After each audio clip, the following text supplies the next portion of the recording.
10 riders came up the mountain with guns on their hips, and Roy Maddox at the front and smiling like a man who had already won. He looked at the girl on the porch and said, "She was mine before she was yours, and I have come to take her home." Clara stepped past her husband, past his rifle, past every man who had ever tried to decide her life for her.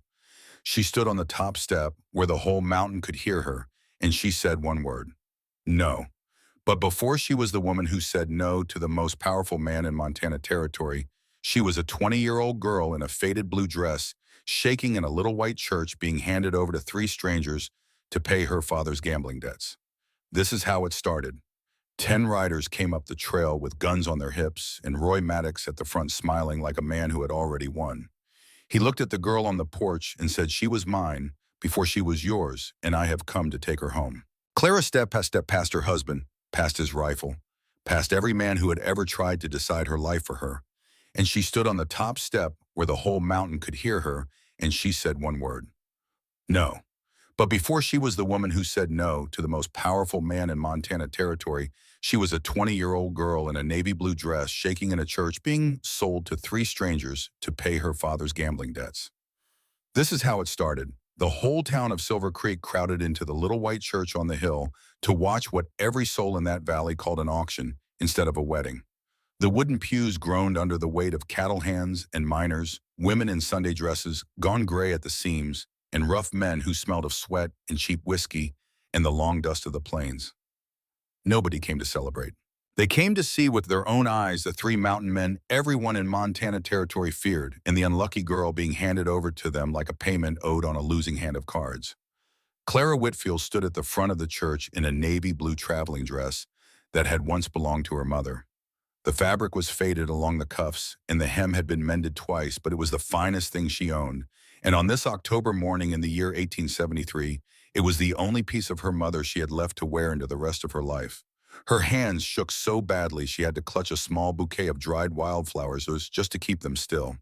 She was 20 years old with honey blonde hair pinned in a modest knot at the nape of her neck, and soft tendrils escaping around her temples and cornflower blue eyes that had spent 2 decades trying to find the good in people, even when the world gave her precious little reason to keep looking. Today, those eyes stared straight ahead at the rough wooden cross nailed above the altar.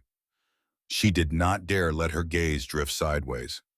She did not dare look at the three men standing at the end of the aisle behind her, the three men who had ridden down out of the Bitterroot Mountains to claim her, for reasons she still did not fully understand. The preacher cleared his throat. His voice wobbled when he began. "Dearly beloved," he said, "we are gathered here today in the sight of God to join this man and this woman in holy matrimony." A ripple moved through the pews like wind across wheat. Clara felt the weight of 100 pairs of eyes pressing against her back. She could almost hear the whispers sliding between the benches. Poor Whitfield girl sold to the Coulter brothers to cover her no-good father's markers. Ain't right. Ain't natural, 3 of them up on that mountain, and her just a slip of a thing. Near the back of the church, her father Harlan Whitfield stood with his hat twisted in his hands. Clara could not see him from where she stood, but she had seen his face on the walk up the church steps, and the memory of it had lodged itself somewhere between her heart and her throat. His eyes had not been downcast with shame the way a father's eyes ought to be on a day like this. They had been bright with something else, something worse. Relief. The gambling debts were cleared. The little ranch at the edge of town would not be taken by the bank or by anyone else. Tonight, Harlan Whitfield would sleep easy in his own bed while his only daughter walked out of this church on the arm of a stranger and disappeared into 100 miles of wilderness. Clara swallowed hard. The inside of her mouth tasted like gunpowder and dust. The preacher turned toward her. "Clara Whitfield," he said, "do you take Silas Coulter to be your lawfully wedded husband, to have and to hold in sickness and in health for richer or for poorer, till death do you part?" The church went so quiet Clara could hear her own pulse drumming behind her eyes. For one wild, reckless second, she thought about running. She pictured herself bolting down the aisle past her father's startled face through the double doors out into the cold October wind. She saw the road leading out of Silver Creek in her mind, yellow grass bending sideways, thin clouds pulling apart against the sky. But where would she go? Her mother lay buried on the little hill behind the Whitfield place under a wooden cross that Clara herself had carved when she was 12 years old, and did not yet know how to carry grief like a grown woman. Her 2 younger brothers needed to eat. Weston was 14, thin as a fence post, trying to be a man 3 years too soon. Birch was only 11 and still cried sometimes in his sleep for their mother. There was no place in this harsh country for a girl who ran. Clara lifted her chin. Her voice came out small but steady. I do. A low murmur rolled through the pews, the sound a crowd makes when something it expected to see does not quite happen the way the rumors promised. Then the preacher turned to her right toward the man she was marrying. Silas Coulter, he said, do you take Clara Whitfield to be your lawfully wedded wife? Clara finally let herself look. Just a glance, just enough to see. He was not what she had been expecting. She had heard the stories her whole life whispered around cook fires and passed between travelers on the stagecoach road. Silas Coulter, the mountain man who had killed 3 men in a mining camp brawl. Silas Coulter, who once dragged a wounded grizzly off a boy with his bare hands. Silas Coulter, who could track a man through a river and shoot a crow clean out of the sky at 100 yards. Some folks called him a hero. Most called him something worse. To Clara Whitfield until 15 seconds ago, he had been nothing more than a name in other people's nightmares. Now he was the man standing beside her in God's own house. He was tall. That was the first thing. 6'6" at least, maybe more, with shoulders wide enough to fill the doorway of a barn. He wore a clean white shirt buttoned to the throat and a dark wool coat that had clearly been brushed that morning for the occasion. His hair was the color of seasoned oak, long enough to brush his collar, and his face was lean and weathered by wind and mountain sun. A scar cut through his left eyebrow and traced a thin, pale line down across the top of his cheekbone. His jaw was shadowed with 2 days of stubble. His mouth was set in a line so firm it looked like it had forgotten how to soften. But it was his eyes that froze her where she stood. Amber, whiskey-colored, watchful and tired, like a man who had seen too much of the world and stopped expecting any of it to surprise him. When those eyes met hers, Clara felt something she could not name. Not fear exactly, not safety either. Something in between, a question being asked, a warning being given. I do, Silas Coulter said. His voice was low and rough like river stones rolling against each other in a deep current. It moved through her chest in a way she did not expect and could not have prepared for. Behind him stood his 2 brothers. Clara caught only a glimpse of them before she looked away, but the glimpse stayed with her. Leland Coulter, the middle brother, 4 years younger than Silas. He was just as tall, with the same broad shoulders and the same weathered hands, but where Silas was stone, Leland was a coiled spring. His jaw was tight. His eyes were fixed straight ahead at nothing, and they burned with something that looked dangerously close to anger held on a very short leash. There was an old rope scar on his forearm where his shirt sleeve had been pushed back to the elbow, and the hand hanging at his side was the broad, scarred hand of a man who worked iron and wood for a living. The youngest brother was Emmett, 25 years old, a full 7 years younger than Silas, and softer in a way his older brothers were not.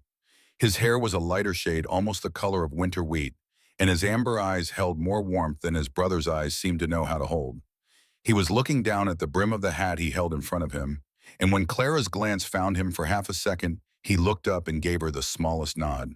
It was barely a movement, but it was the first kind thing that had been directed at her since she entered the church. The preacher hurried through the final words. His hands trembled as he closed his Bible. By the power vested in me by the territory of Montana and in the sight of Almighty God, he said, I now pronounce you man and wife. Silas, you may kiss the bride. Clara's breath caught in her throat so sharply it hurt. She had not thought past this moment.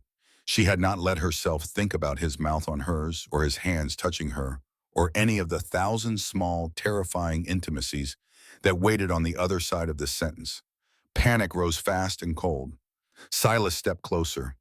She smelled pine smoke on him and leather and the clean sharpness of mountain air that clung to his coat like a second skin. His hand lifted, and she flinched before she could stop herself. Somewhere in the pews behind her, a woman gasped softly. A miner near the back made a low sound that might have been a snicker. For a long moment, Silas Coulter just stood there looking down at her. His amber eyes searched her face the way a man reads a map in a storm trying to find the one path that does not lead off a cliff. Then instead of taking her mouth the way any man in this territory had every right to do, on his wedding day, Silas Coulter bent his head slowly and pressed his lips to her forehead. It was the lightest touch, lighter than a breath, lighter than a prayer. The whole church made a sound like a hell breath being released all at once. "Let us get you out of here," he murmured so low that only she could hear it. They walked back down the aisle together. Her left hand rested on his right arm, the way a bride's hand was supposed to rest on her husband's arm, but she could feel the bunched muscle underneath his coat sleeve, and it made her fingers tingle in a way that had nothing to do with fear and everything to do with something she did not have a name for yet. The townsfolk parted around them like water around a stone. Some stared openly. Some whispered to one another behind their Sunday hats. A few looked confused the way people look when a story they thought they knew by heart ends in a way they were not prepared for. That kiss on the forehead had not been the kiss of a man claiming a prize. It had been something else entirely, something nobody in Silver Creek quite knew how to make sense of. Outside the church, the sky hung heavy and gray over the valley. The wind cut sharp enough to raise color in Clara's cheeks. Silas led her down the church steps toward a big bay horse hitched to a loaded wagon. Two saddled horses stood behind it, their reins looped to the tailgate, one chestnut and one a steady brown mare. Leland was already climbing onto the chestnut, his movements quick and efficient, like a man who wanted to be done with a place. Emmett stood holding the head of the brown mare, running his gloved hand down her nose, in the calm way men who love animals do, without thinking about it. Her father came out of the church behind them and hurried down the steps. He clapped Silas on the shoulder without even looking at Clara, the way a man claps a horse trader on the back after a sale has gone well. "Much obliged, Coulter," Harlan Whitfield said. "You got yourself a good worker there. Girl knows how to keep a house." Clara's cheeks flamed hot. She felt the word worker land somewhere deep in her chest, where she was trying very hard to hold herself together, and she felt it crack a small piece of her that might have still been hoping for something else from her father today.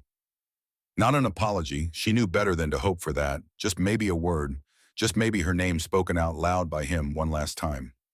Silas Coulter turned his head slowly. When he spoke, his voice had gone flat and cold as river ice in January. "She is not a worker," he said. "She is my wife." Then, with a glance that included his two brothers standing quiet nearby, he added one more sentence for the benefit of anyone in Silver Creek who might still be listening. "And she is under our protection." Harlan Whitfield's easy smile fell off his face like a loose shingle in a windstorm. He opened his mouth as if to say something, and then closed it again. He looked down at his hat. He looked anywhere except at his daughter. Clara felt a strange jolt move through her body at the word wife. She had expected Silas to avoid it. She had expected him to call her something practical, something transactional, something that matched the way everybody else in this valley talked about her, as though she were a piece of furniture being moved from one house to another.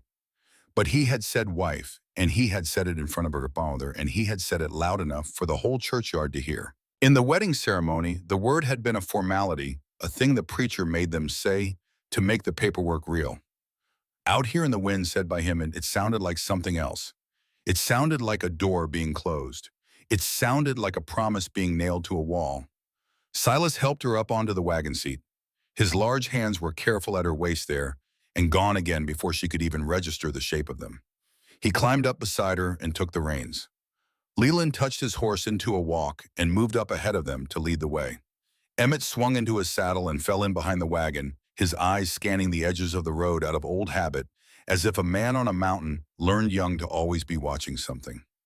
Clara did not look back at her father. She did not trust herself to look back at him without breaking, and she was not going to break. Not here.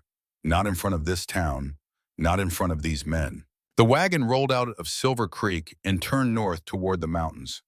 They rode for a long time in silence. The town shrank behind them and then disappeared entirely as the road began its long, slow climb into the foothills. The yellow grass rolled away on both sides in waves. A hawk floated somewhere high against the gray. Clara felt the rhythm of the wagon wheels moving through her body, and she let her mind drift backward because she could not yet bear to let it drift forward. 3 months earlier, she had been a girl who still believed there might be a way out that did not cost her everything. Her mother had been dead for 8 years by then. Eliza Whitfield had been a schoolteacher once before she married Harlan and came west with him in a covered wagon full of hopes that had not aged well. She had taught Clara to read and write and do sums. She had taught Clara to press wild flowers between the pages of a heavy Bible, to sew a neat seam to tell the weather by the shape of the clouds over the bitterroots. She had taught Clara that a woman with a quiet dignity could walk through almost any kind of hardship without losing herself. And then one spring she had caught a fever nursing a neighbor's sick child, and within a week she had been laid under the ground on the little hill behind the house, and Clara had been 12 years old and suddenly the woman of the family. Harlan Whitfield had been a decent enough man before Eliza died. Not a strong man, not a particularly clever one, but decent. He had worked a little ranch and he had loved his wife, and he had fumbled his way through fatherhood the best he knew how. After Eliza was gone, he had gone to the saloon for comfort, and the saloon had offered him whiskey and card games in the company of other men whose lives had also slipped somewhere out of their hands. 8 years of that kind of comfort had hollowed him out. 8 years of losing hands of cards and drinking away the losses had put him deeper and deeper in debt to the one man in Silver Creek who always seemed to own the other end of every bad bet. Roy Maddox. The name still made the skin on Clara's arms pull tight even out here in the open wagon, with 3 mountain men around her. Roy Maddox owned the biggest ranch south of the Bitterroots. He owned the mercantile by proxy, and the bank by leverage, and half the note papers in every drawer in Silver Creek by patient calculation. He was 50 years old, thin and well-dressed, in a way that looked like something learned, rather than born with pale gray eyes that never seemed to warm up no matter what his mouth was doing. He rarely raised his voice. He rarely made threats out loud. He did not need to. Men who owed Roy Maddox money usually found themselves doing whatever he asked of them sooner or later, and the ones who refused usually found their barns burning, or their cattle sick, or their sons run off the range by men no one could ever quite identify afterward. 3 months before the wedding, Clara had walked into the barn at dusk to fetch a pail and had heard voices on the other side of the stalls, her father's voice, and another voice, a voice she knew. "I am tired of carrying your markers," Harlan Roy Maddox was saying in his soft, even way. "I have been patient. I have been more than patient. But a man's patience is not an infinite well, and yours has run mine dry." "I will get it," her father said. His voice cracked on the words. "Just another month, Roy. Just give me another month." "I am prepared to forgive the entire debt," Maddox said. "Every penny, the markers, the interest, the back notes on the ranch, all of it, tonight." Clara had pressed her back against the rough wood of the stall and held very still. "I do not understand," her father said. "I want the girl," Maddox said. Clara had stopped breathing. "Not as a wife," Maddox continued in that same calm voice, as if they were discussing the price of a bushel of wheat. "I have no interest in preachers or paperwork. I just want her in my house. She will be taken care of. She will have dresses and food and a roof. She will have whatever she needs. All you have to do is tell her to come, and the markers burn tonight. Your ranch stays yours. Your boys stay fed. Nobody has to know the details except you and me." Clara had not waited to hear her father's answer. She had slipped out the back of the barn and run into the tall grass behind the house and fallen to her knees in the dark and been sick into the weeds. She had stayed there a long time, shaking tasting bile, feeling the cold October ground under her palms, and thinking with a clarity she had never felt before in her entire life that she would rather die than walk into Roy Maddox's house. She had not told her father what she heard. She had not confronted him. She had simply understood, in the way a trapped animal understands the shape of its cage, that something was coming for her and that she had to find a way out before it arrived. 2 weeks later, Harlan Whitfield had come into the kitchen with a folded newspaper clipping in his shaking hand and laid it on the table in front of her. It was a small advertisement from a frontier marriage broker. A rancher in the high country was seeking a wife. The letter described him as honest, hardworking, able to provide shelter and food and safety, in need of a woman who could read and write and keep a home. "You should answer it," her father had said, not meeting her eyes. "It would be a good match." Clara had looked at the paper for a long time. She had not known then what she knew now, that the advertisement had never actually appeared in any newspaper, that the whole thing had been arranged in secret between an old sheriff who had run out of legal ways to protect her and a man on a mountain who had his own reasons for wanting Roy Maddox to lose something he had set his heart on. All Clara had known in that kitchen that morning was that a door had opened in the wall of her cage, and she did not have the luxury of asking where the door led. "I will answer it," she had said. She had written the letter that same afternoon in her mother's careful school teacher hand, sitting at the kitchen table while her brothers played outside in the cold. A week later, a reply had come back. The handwriting was careful but uneven. The letters formed the way a man forms letters when he has been taught late in life and still has to think about each one. The reply had been short. It had said that the rancher would provide a home and food and safety. It had said that the work would be hard and honest. It had said that the mountains were no place for pretense or for lies, and that she should come only if she was willing to stand up inside a life she had not chosen. Clara had read that last sentence 4 times before she folded the letter and put it inside her mother's Bible. She had not told her brothers anything. She had simply packed her mother's navy blue dress and her small rosewood trunk in the Bible and a few other things that would not weigh too much. On the morning she left for Silver Creek to meet the stagecoach, Weston had come out to the yard and stood there with his hands pushed deep into his thin coat pockets and his face trying to look like a grown man's face. "I will look after Birch," he had said. "I know you will," she had told him. And she had kissed his forehead the way their mother used to kiss hers, and she had walked away before either of them could cry about it. The wagon jolted over a rut in the road, and Clara came back into her body with a small start. The sun had dropped lower. The foothills had risen on both sides of them now, and the road had narrowed into a track carved between tall pines that filled the air with the clean, sharp smell of ribbon. Leland was still riding point at about 50 yards ahead. Emmett was still behind them somewhere, his horse moving at an easy walk. Silas sat beside her on the wagon seat with the reins light in his large hands, and his eyes on the road the way a man watches a trail that has taught him to never stop watching. "You scared of me?" he asked without looking at her. It was not a challenge. It was not a joke. It was a simple, honest question asked in his low river stone voice. Clara swallowed and looked down at her hands twisted together in her lap. "I do not know you," she said, "but I know what people say." Silas made a sound in his throat that was not quite a laugh. There was no humor in it, only something that might have been old and tired. "People say a lot of things," he said. They rode a few more minutes in silence. The pines pressed closer on either side. A jay screamed somewhere off in the timber and then fell quiet again. Then, without warning, Leland pulled his horse up short on the trail ahead.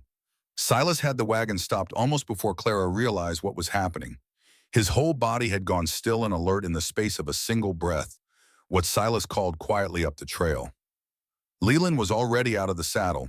Clara watched him crouch down next to something at the edge of the track and run his hand over it slowly. He stood up and turned around, and his face in the late afternoon light had gone hard. "Cut," Leland said, "not blown." Silas handed Clara the reins without a word and stepped down off the wagon. Emmett came riding up from behind at a trot, his young face gone serious in a way that made him suddenly look a great deal more like his older brothers. Clara leaned forward on the seat and looked where Leland was pointing. A large pine, maybe a foot thick at the base, had fallen across the trail. Fresh. The stump end was pale and raw, and on the stump end were the clean, sharp marks of an axe. Somebody had cut the tree down on purpose. Somebody had cut it down in the last day or two. Somebody had wanted to turn 3 travelers back towards Silver Creek or slow them down long enough to catch them in a place of the cutter's choosing.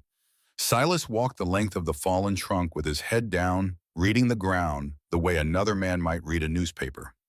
He stopped near the root end and crouched and touched 2 fingers to the dirt.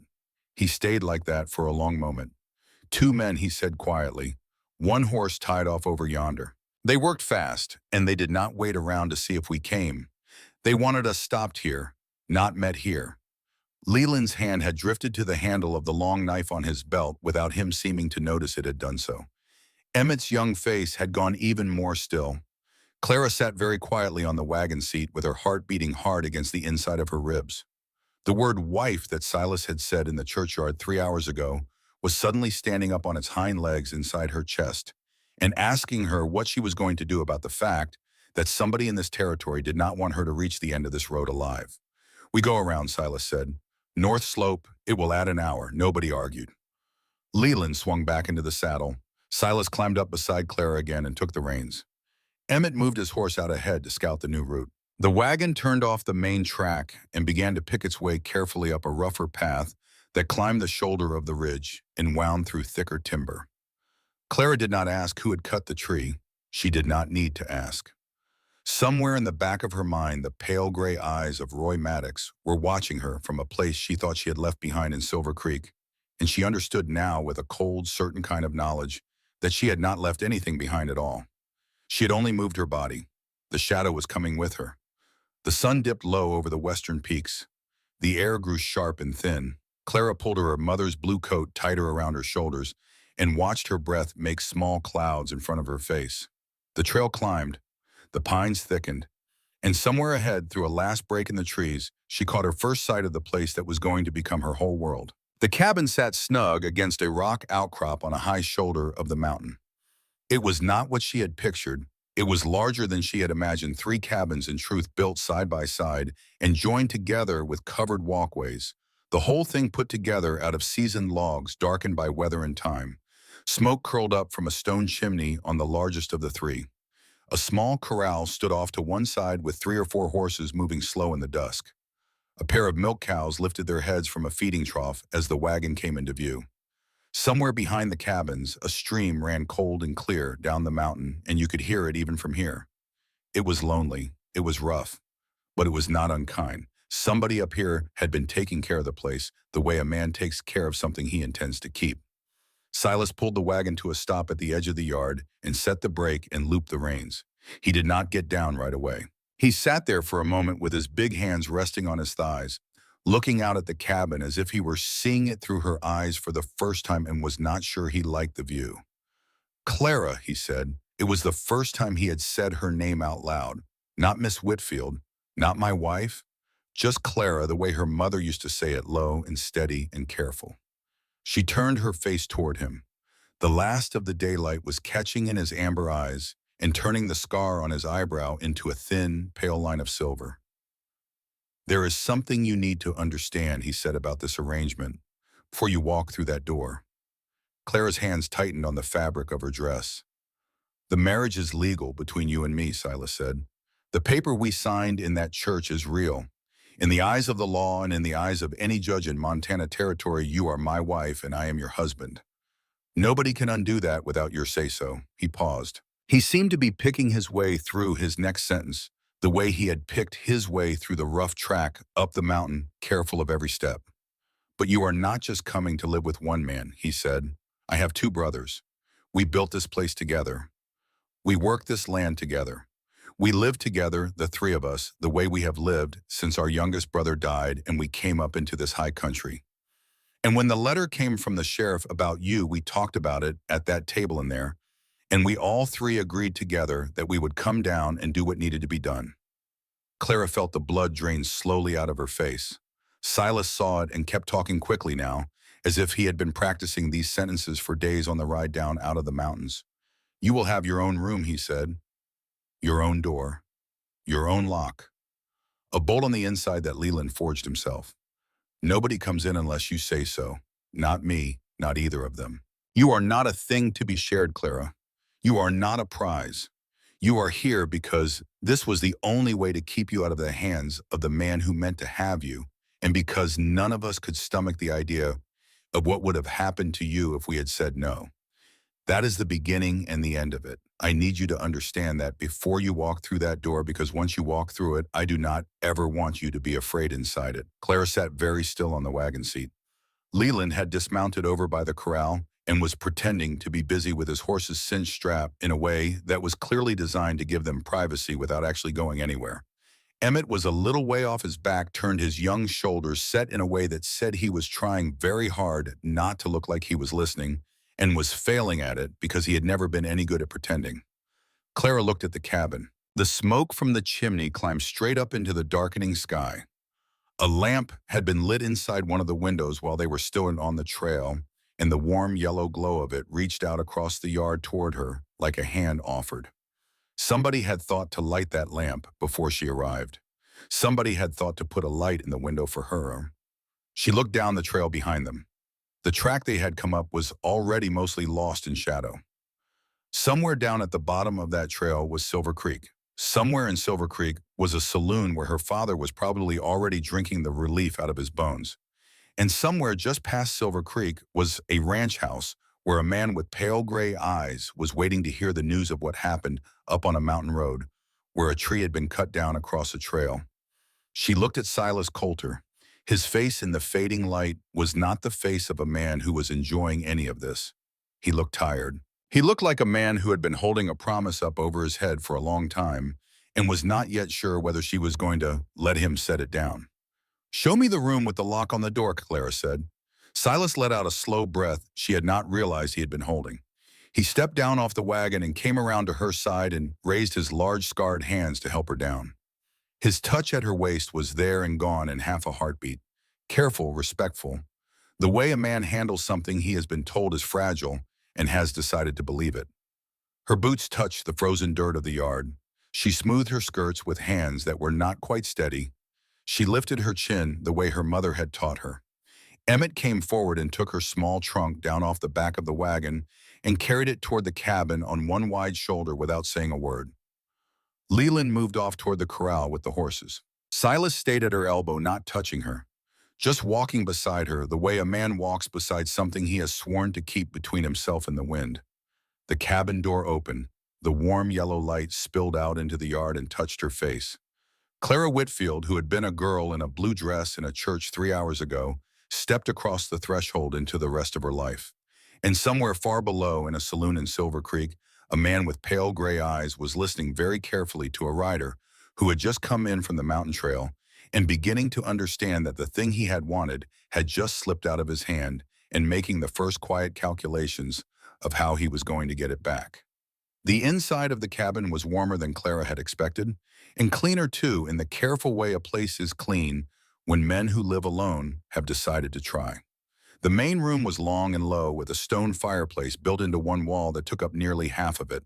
The fire in it was fresh, laid that morning, she guessed, and the coals were glowing, steady, the way a fire glows when someone who knows wood has been tending it.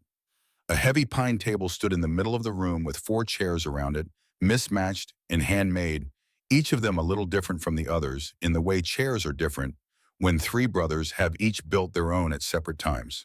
Against the far wall was a long kitchen counter with shelves above it lined with clay jars and tin cans and bundles of dried herbs tied with twine. A cast iron stove sat next to the counter, radiating a low, steady heat into the room. Clara stepped slowly across the threshold, and her eyes moved over everything without her meaning to count it the way a woman's eyes do when she walks into a strange kitchen and tries to understand the shape of the life that has been lived in it. There were 3 doorways along the back wall, each leading into one of the 3 attached cabins. The one on the left stood open a little, and she could see the corner of a narrow bed and a wooden chest at the foot of it. The one in the middle was closed. The one on the right was open wider, and somebody had clearly been working in there recently because she could see fresh wood shavings on the floor just inside the door and a hammer lying on the sill as if its owner had set it down at the sound of the wagon coming up the trail. On a small window ledge above the kitchen counter, somebody had placed a clay jar with a small bunch of dried wildflowers in it. Yellow cone flowers, white yarrow, a sprig of sage. The flowers were from the late summer just past, carefully pressed and dried and kept. Clara stopped walking when she saw them. The sight of dried wildflowers in a jar in a mountain man's kitchen was such a small thing that it would not have been worth mentioning in any ordinary house anywhere else in the territory. But this was not an ordinary house. These were not ordinary men. And somebody in this cabin had thought ahead about a woman arriving and had decided that the first thing she ought to see when she walked in the door was a jar of flowers on a windowsill. Emmett Coulter was standing near the window with her rosewood trunk set down gently on the floor at his feet. He had taken off his hat when he came inside. His lighter-colored hair was pushed back from his forehead, and his amber eyes were watching her with a careful, waiting quiet that told her he had seen where her eyes had landed. "They are from last August," he said. His voice was softer than his brother's voices. "I picked them down by the creek when the late flowers were up. I thought." He paused and rubbed the back of his neck. "I thought a house ought to have flowers in it, even a house that did not have a woman in it yet." Clara did not trust herself to speak for a moment. She nodded instead. Emmett nodded back as if the 2 of them had just reached an understanding about something neither of them was going to say out loud, and then he carried her trunk over to the open door on the right and set it down carefully inside that room. "This one is yours," he said. "Silas and Leland and I all finished the last of the work on it 2 days ago. The door has a new bolt. Leland forged it himself. He said you ought to be the one to slide it shut the first time and that nobody was ever going to touch it from the outside." Clara walked to the door and looked inside. The room was small but not cramped. A single bed stood against the far wall, neatly made with a thick wool blanket and a quilt folded at the foot that looked like it had been pieced together out of scraps a long time ago by someone who knew how to sew. There was a small writing desk under the window with an oil lamp on it, unlit. There were pegs on the wall for a dress and a coat. There was a wooden chest at the foot of the bed that was plainly new, the pine still pale and smelling of fresh cut wood. And on the inside of the door, set into the heavy frame, was a black iron bolt thick as her thumb, forged by hand and hammered to a clean, dark finish. She looked at the bolt for a long time. Then she walked into the room and set her hand against it and slid it closed. The sound it made was small and final and good. She slid it open again. She slid it closed. She slid it open. Behind her, Emmett had quietly stepped back out of the doorway to give her room. Silas had come inside the cabin without her noticing and was standing over by the fire with his back to her, adding another piece of oak to the coals the way a man does when he wants his hands to have something to do. Leland came in last, carrying a load of firewood in one arm and a lantern in the other, and he set them both down and looked at her briefly without saying anything and then looked away. The four of them stood in the cabin in a kind of uneasy quiet that was not hostile and was not comfortable either. It was the quiet of four people who did not yet know what shape the silences between them were supposed to take. Then Silas straightened from the fire and turned around and spoke. "There is bread in the cupboard," he said. "There is cold venison from 2 days back. There is coffee. It is not a wedding supper, but it is food, and it is yours if you want it." Clara realized all at once that she was shaking from hunger. She had eaten almost nothing since dawn. The nerves of the morning had closed her throat against breakfast, and the long ride up the mountain had drained the last of whatever she had in her body. Her hands were beginning to tremble now that she was standing still, and she did not think it was fear anymore. It was the simple human fact of having gone too long without anything in her stomach. "I would like some supper," she said. "Thank you." Silas nodded once and then moved to the kitchen counter. Emmett went out the front door to fetch more water from the spring.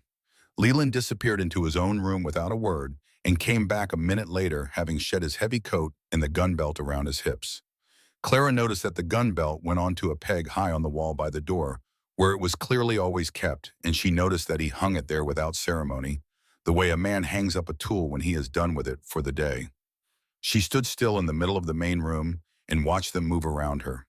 Three tall men in their own house setting a table, putting food on plates, boiling coffee on the stove. None of them spoke much. None of them looked at her more than they had to. There was something strange and almost tender about the way they were, all three of them, pretending very hard not to stare at her, as if they had agreed in advance among themselves that the worst thing they could do on her first evening in this house was to make her feel watched. Leland set a plate down at one of the chairs. He stepped back. "You sit there," he said, not meeting her eye. "The chair next to the fire. That way, if you get cold, you get warm first." It was the first thing Leland Calder had said directly to her since the church. His voice was rougher than Silas's, with a harder edge around the words, but there was no cruelty in it. Clara crossed the room slowly and sat down in the chair he had pointed at. The heat from the fire reached out and touched the side of her face. They ate. The venison was tough, but good, smoked somewhere in these mountains by somebody who knew what he was doing. The bread was dense and hearty, the kind of bread a man bakes when he expects to work hard the next day. The coffee was so black and so bitter that Clara had to fight very hard to keep her face neutral when she took her first sip. Emmett saw her expression flicker and ducked his head to hide a small, unexpected smile. "Silas's coffee takes some getting used to," he said quietly. Silas grunted from the other end of the table without looking up from his plate. "It is fine coffee," Silas said. "It is not fine coffee," Leland said flatly. "It is bark water, tastes like the bottom of an old rifle barrel." Emmett's shoulders shook silently with a laugh he was trying not to let out. Clara felt unexpectedly the corners of her own mouth twitch. The first small lift of anything that was not fear or grief in her chest since she had woken up this morning. She looked down at her plate and took another careful sip and felt something in the room ease by one small notch. Leland shoved back from the table first when they were finished. He carried his own plate to the counter and rinsed it in a basin of water Emmett had brought in. Then he walked out into the cold night air without saying where he was going.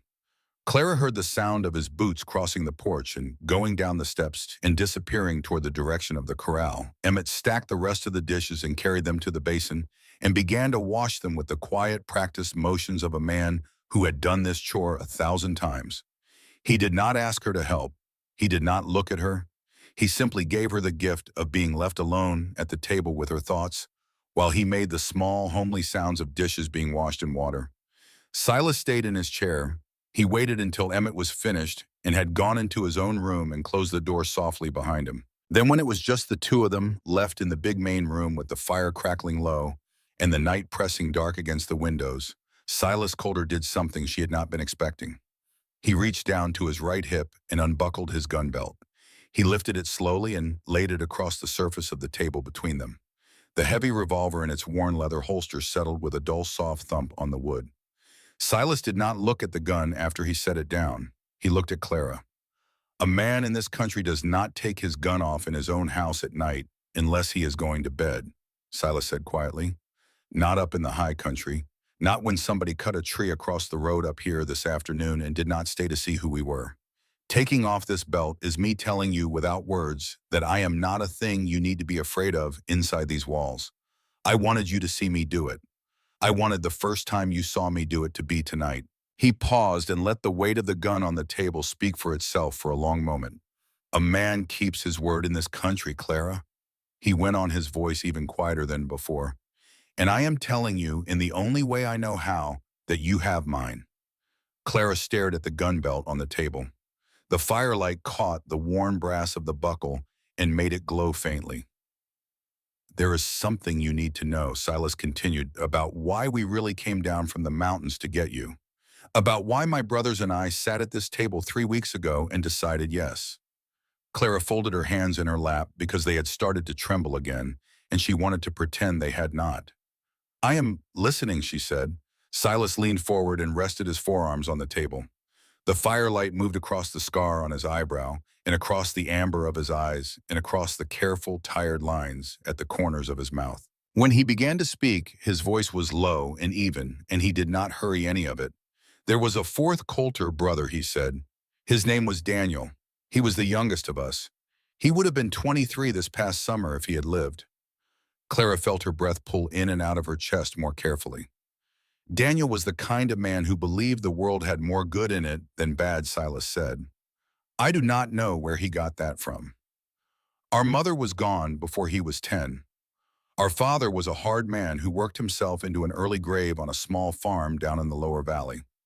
By rights, Daniel should have grown up as hard as the rest of us, but he did not. He kept something soft in him that the three of us had let get broke a long time before. He would give his last biscuit to a stranger. He would take the blame for something another man had done if he thought the punishment was too cruel for it. He was the best of us, Clara. He was the one we were all of us trying to protect without ever exactly admitting to each other that that was what we were doing. Silas paused and looked into the fire for a moment before he went on. 2 years ago this winter, Daniel took a job working cattle for Roy Maddox. Clara's stomach tightened at the name. We tried to talk him out of it, Silas said. We knew what Maddox was. We had been hearing stories for years about the men who worked for him, about the things that happened to neighbors who fell behind on their notes, about the barns that burned and the fences that got cut, and the ranchers who suddenly decided to sell their land for less than it was worth. But Daniel said the money was good, and he said he could handle himself, and he said we were too quick to believe rumors about a man just because the man was rich. He said he would come up here to the mountains to visit us at the end of the season, and we would see that he had been right. Silas's hands closed slowly into fists on the tabletop and then opened again. Halfway through that summer, Daniel learned something about Roy Maddox that he should not have learned. I do not know all of it even now. I know some of it. I know enough. Maddox was running cattle across the territory line that he did not have papers on. He was running other things too, things worse than cattle. Daniel walked in on a conversation he was not supposed to hear between Maddox and 2 of his men in a line shack out on the South Range. And Daniel, being who he was, did not pretend he had not heard it. He said he was quitting the job. He said he was going to ride into Silver Creek and tell the sheriff what he had seen. Silas stopped and took a slow breath. He never made it to Silver Creek, he said. They found him 3 days later at the bottom of a ravine about 6 miles from the Maddox Ranch with his horse dead beside him and his neck broken. Maddox's men said he had been riding reckless after dark and the horse had spooked and gone over the edge. The sheriff called it a bad accident. The coroner called it a bad accident. Everyone in the valley called it a bad accident. The fire popped in the hearth. Clara did not move. I went and looked at my brother's body, Silas said, and his voice had dropped even lower now. I looked at him before they put him in the ground. Daniel had been thrown from a horse 100 times in his life. He knew how to come off a horse. The bruises on him were wrong. The break in his neck was wrong. The mud on his boots was wrong for a man who was riding hard in the dark. He had been on the ground before he was dead, Clara. He had been on the ground with men standing over him. Clara pressed her lips together and did not let the sound in her throat come out. I could not prove any of it in a court of law, Silas said. I knew it. My brothers knew it. The sheriff at the time knew it too, but the sheriff at the time was in Roy Maddox's pocket, and any case against Maddox was going to die in that man's office before it ever reached a judge. So I went into the saloon in Silver Creek one night, knowing exactly what I was doing, and I picked a fight with 3 of Maddox's men. 2 of them came at me with knives. 1 of them came at me with a broken bottle. When it was over, those 3 men were not going to be riding for Maddox or anybody else ever again. And I was standing in the middle of a broken-up saloon with blood on my shirt that was mostly theirs, and I was waiting for the law to come through the door and take me. The law came. A new sheriff by then, a man named Wade Briggs. Briggs was an honest man in a town that had forgotten what honest men looked like. He understood right away what I had done and why I had done it. He also understood that if he put me in the town jail, I was going to be dead within a week because every jailer in that jail was on Roy Maddox's payroll. So Sheriff Briggs gave me a choice. He said I could go into the mountains up here, into the Bitterroots, and I could take my brothers with me, and I could build a life up here where I could not get into any more fights with Maddox's men, and in exchange he would make sure that no murder charges were ever filed for the brawl. He said the mountains were the only courthouse that would ever hand down a fair verdict on my brother's death. So the 3 of us came up here, Silas said. We built this cabin. We ran traps in the winter. We raised a few cows in the summer. We tried to make a life that did not have Roy Maddox's shadow in it. And for 2 years, more or less, we did. Men in the valley called us the Mountain Men. They told stories about us. They said I was a killer, which I suppose I am. And they said my brothers were wild men, which they mostly are not. And Roy Maddox made sure every one of those stories got a little worse every time it got retold because fear of us kept the pressure off of him. Silas looked up from the table then. His amber eyes met hers directly. 3 weeks ago, a letter came up from Sheriff Briggs. One of his deputies brought it up the trail. The letter said that Roy Maddox had moved against a family down in the valley, the Whitfield family, and that Maddox had your father so deep in markers that the old sheriff, the one before Briggs, would have let Maddox do whatever he wanted with you, and that the new sheriff could not stop it legally because your father had agreed to it. The letter said there was a girl about the same age my brother Daniel had been when he died. The letter said this girl needed a door that Roy Maddox could not open, and that Briggs did not know any door strong enough except the door of this cabin, and the name on the marriage license of a man Maddox was already half afraid of. Clara's throat had closed up. She was not crying. She was holding on to herself with both hands and refusing to cry because she was afraid that if she started now, she would not be able to stop. I read that letter by the light of this fire, Silas said, with my 2 brothers standing right over there by the door. I read it twice. Then I set it down on this table, and I said to Leland and Emmett, if somebody had built a door like that for Daniel, he would still be here. And neither of my brothers said anything for a long time. And then Leland said, then we build the door. And then Emmett said, when do we leave? Silas paused. His mouth worked for a moment, as if the next sentence was hard to get past his teeth. I did not come down off that mountain for revenge against Roy Maddox, he said. I want you to know that. I came down off that mountain because I could not save my brother, and the sheriff's letter was offering me a chance to save somebody else instead. That is the whole of it, Clara. That is the only reason any of this is happening. You were not bought. You were not sold. You were not taken. You were pulled out from under a man who thought he already owned you, and the only legal way to pull you out was to put my name on a marriage license next to yours. He stopped. The fire crackled in the hearth. Outside the cabin, the wind moved through the pines with a sound like a long, slow breath. Somewhere in the yard, Leland was moving around near the corral. His footsteps the faint scuff of boots on frozen dirt. Clara sat very still in her chair and looked at the gun belt lying between them on the table.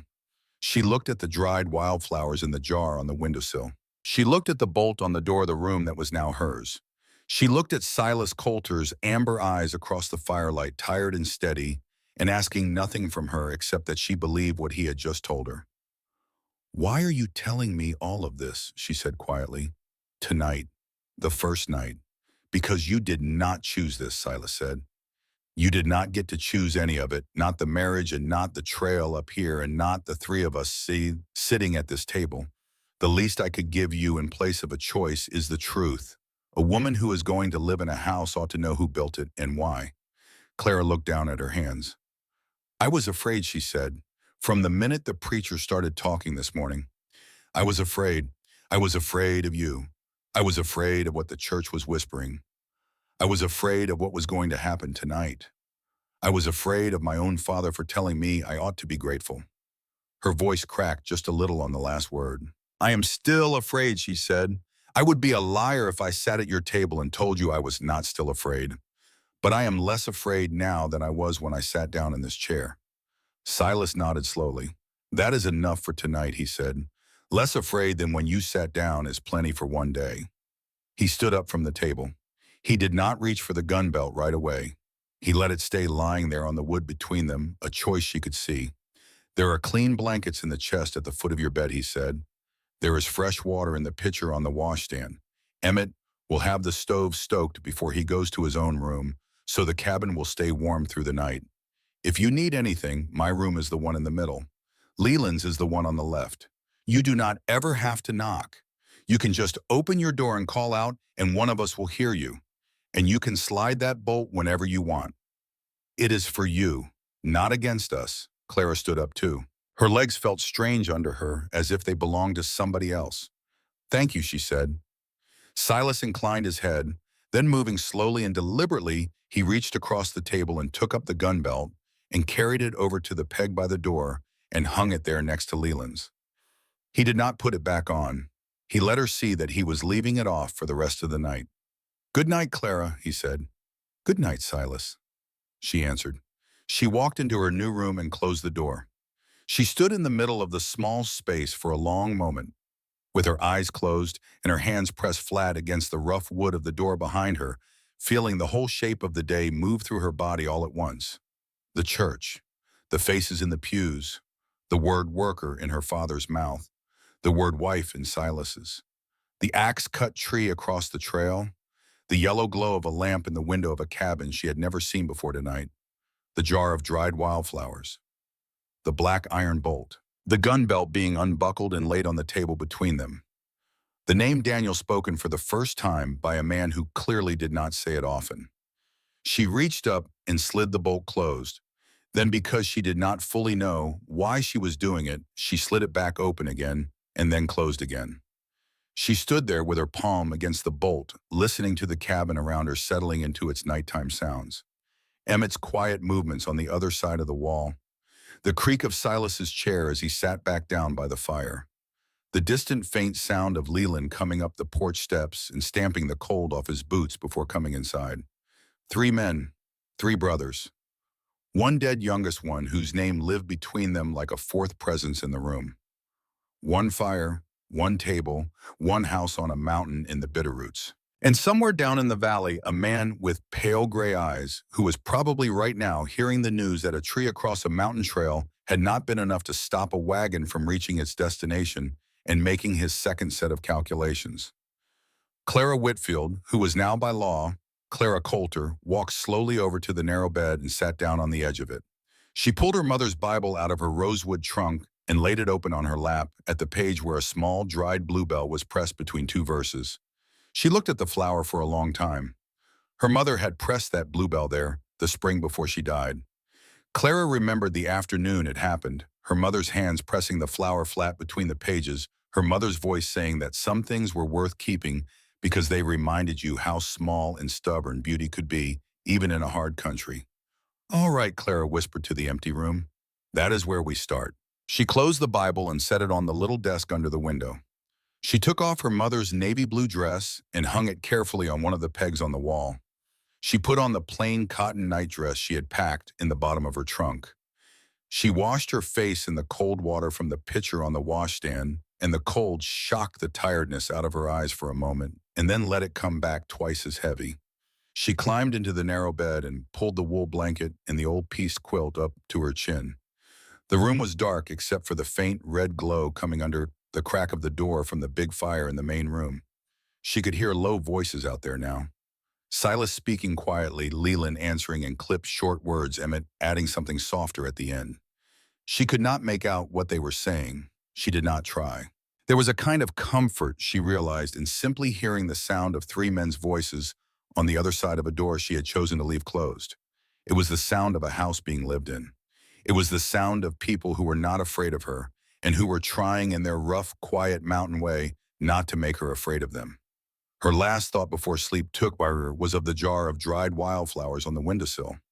Emmett had picked them in August. That meant that Emmett Coulter had stood knee-deep in creek water on a summer morning, almost 2 months before any letter had come from Sheriff Briggs about a girl in Silver Creek, and had picked those flowers and had dried them and had put them in a jar and had set the jar on a windowsill in a house where no woman lived. He had done that without knowing her name. He had done that for a woman who did not yet exist in his life. Somebody in this cabin had been saving a place for her before he even knew she was coming. Clara turned her face against the rough pillow and let one slow tear slide sideways down into her hair, and then her breath finally evened out, and the long, terrible day released its grip on her, and she slept. On the other side of the door in the main room of the cabin, the three Coulter brothers sat at the table where a gun belt had recently lain between two strangers and now did not. Silas stared into the fire. Leland cleaned the blade of his knife on a scrap of oiled cloth with the slow, careful attention of a man who needed his hands to be busy. Emmett sat with his elbows on the table and his chin resting on his folded hands and his amber eyes fixed on the closed door of the room where Clara had gone to sleep. "Somebody cut that tree today," Leland said at last, very quietly so as not to carry through the wall. "Somebody was on that trail waiting for us." "I know," Silas said. "It was not one of the old deputies," Leland said. "Those tracks were fresh. Those were new boots. Maddox has new men." "I know," Silas said again. Emmett's eyes did not leave the closed door. "She is going to hear it all, sooner or later," Emmett said softly. "She is going to have to.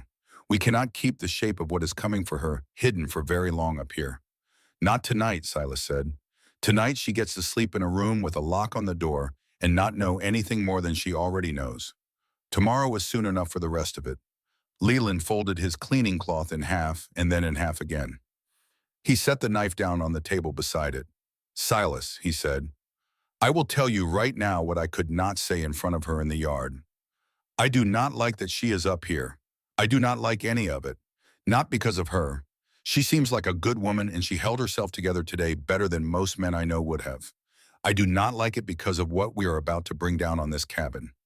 Maddox is not going to let this go. You know that. We all three of us know that. We brought a lamb into wolf country, and we put our name on the deed to her, and the wolves are already moving." Silas did not answer for a long time. The fire cracked and settled. Then he said very quietly, "We were wolves ourselves once, or close enough to it that it did not matter.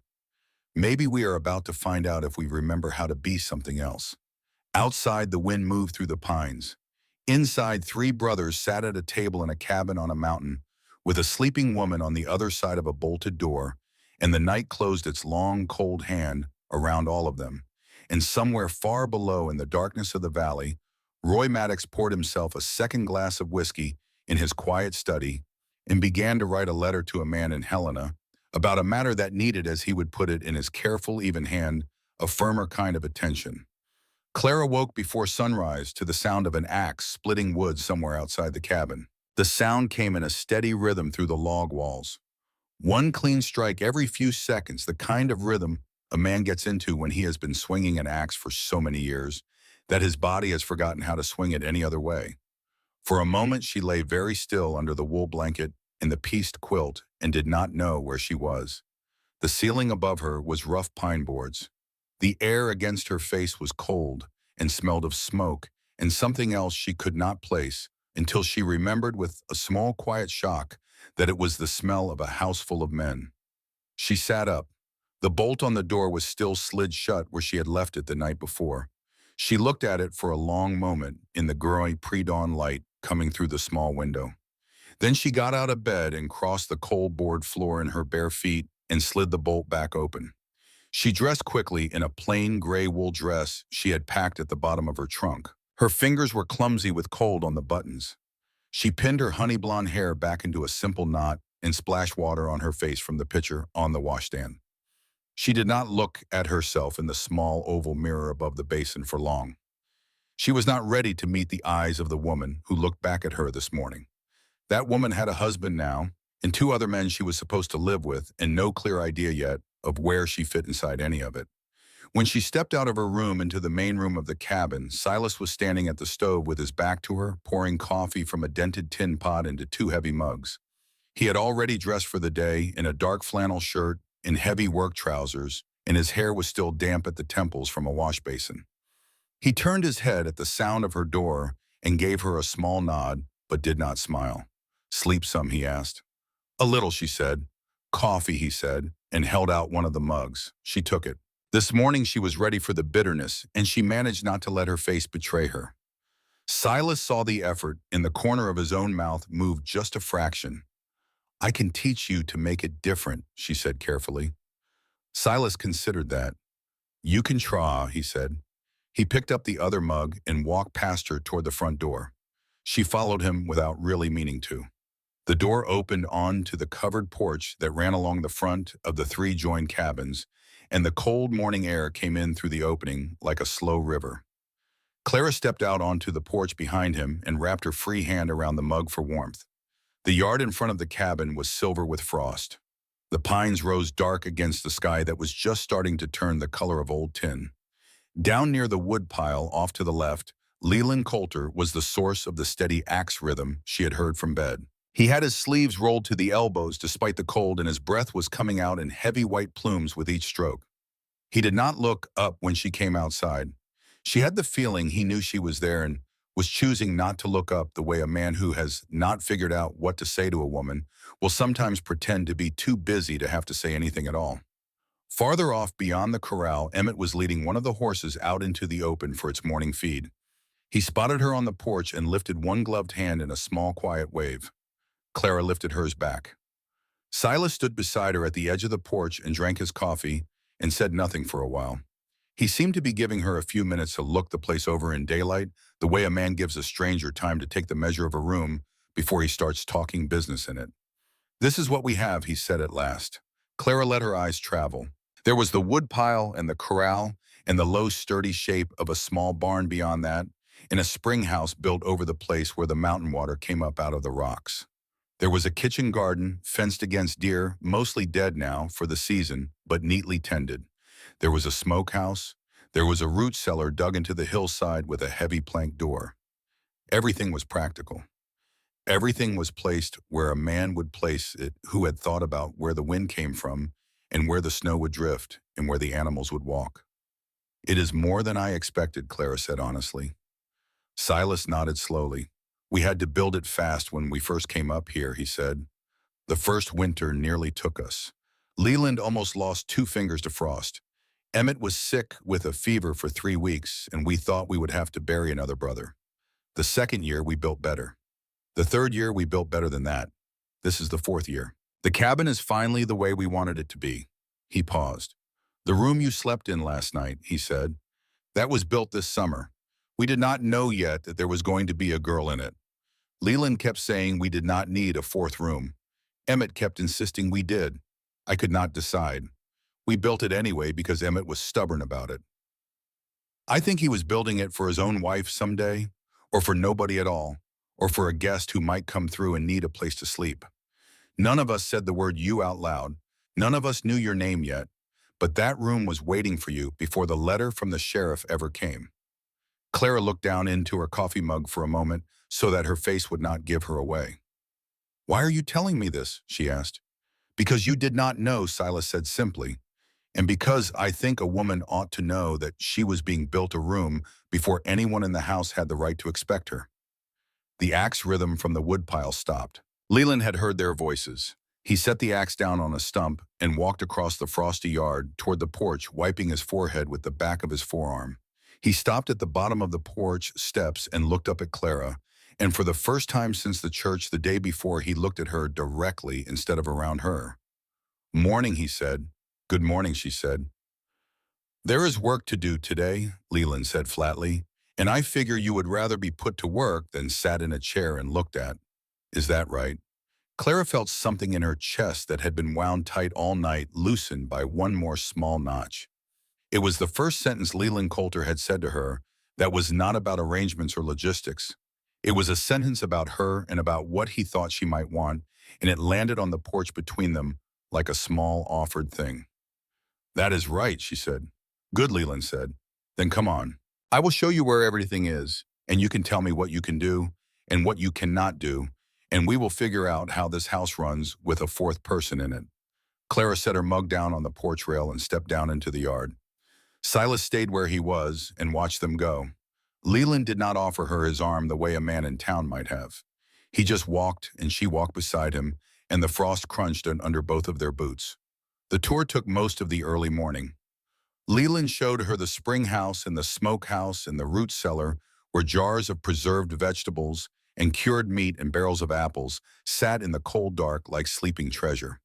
He showed her the barn where the milk cows and the 4 saddle horses and a pair of draft horses lived, and he showed her the feed loft and the tack room. He showed her the garden plot and the little shed where Silas kept his traps and skins in the winter. He showed her the wood pile and the log where the kindling was split and the place behind the cabin where the rain barrel stood. He did not chatter. He did not explain more than he had to, but every time she asked a question, he answered it fully, and every time she volunteered that she knew how to do something, he nodded once and added it to the mental list he was clearly keeping. By the time they came back around to the front of the cabin, he had stopped walking half a step in front of her and started walking beside her. "You can cook," he said, more a statement than a question. "Yes." "Keep house." "Yes." "Wash and mend." "Yes." "Read and write." "Yes." "Bandage a cut." "Birth a calf." "Shoot a rifle at a rabbit at 40 paces." Clara hesitated. "I can bandage a cut," she said. "I have never birthed a calf, but my mother helped the neighbors twice and I watched. I have fired a rifle at tin cans. I have never shot anything that was alive." Leland nodded once.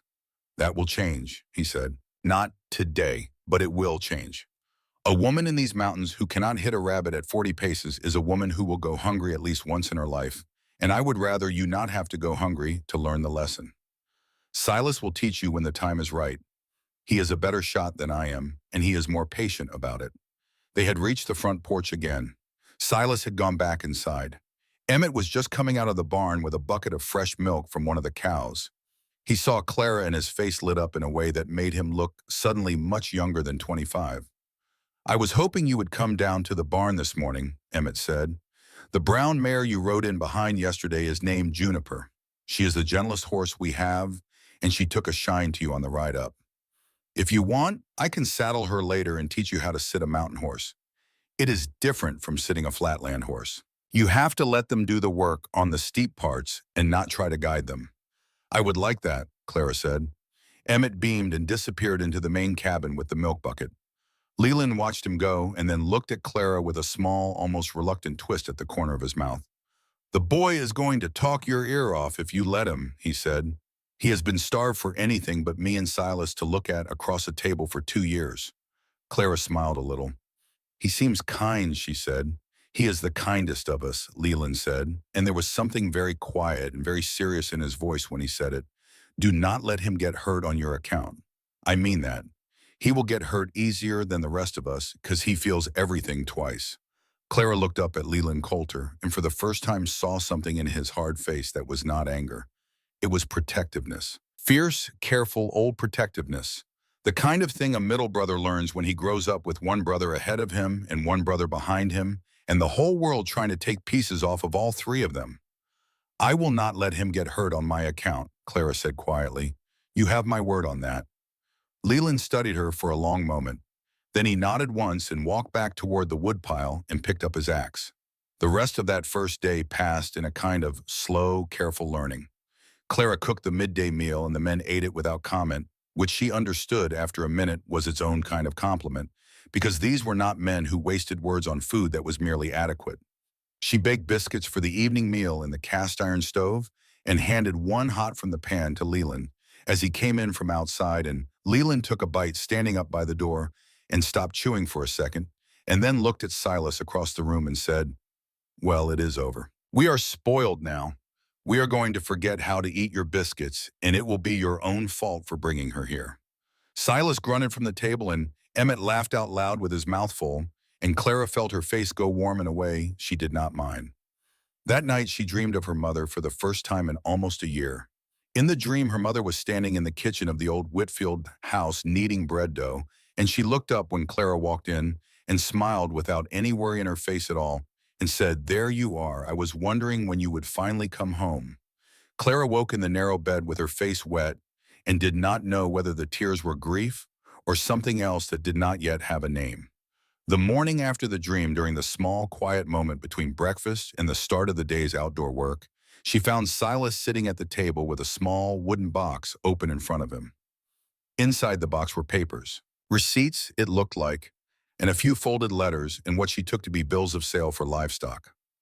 He was staring at one of the papers with the careful, flat look of a man who was trying to appear casual about something that was actually frustrating him. Clara sat down across from him with a cup of tea she had made for herself from some dried mint she had found in one of the jars on the shelf. "May I see?" she asked. He hesitated. Then he pushed the paper across the table to her. It was a bill of sale for 2 heifers written in a neat clerk's hand from the mercantile down in Silver Creek. Clara glanced over it. It was perfectly clear. She looked back up at Silas. "It says you owe $2.30 on the final balance," she said. "Due by the 1st of December." Silas held very still. "You can read that," he said. "It is plain writing," Clara said. "Most clerks write that hand. My mother taught me it when I was 9. Silas closed his mouth. He looked down at this paper, then back up at her, then down at the paper again. When he spoke, his voice had gone very low. "I can read some of it," he said. "I can read my own name. I can read numbers well enough to keep from being cheated most of the time.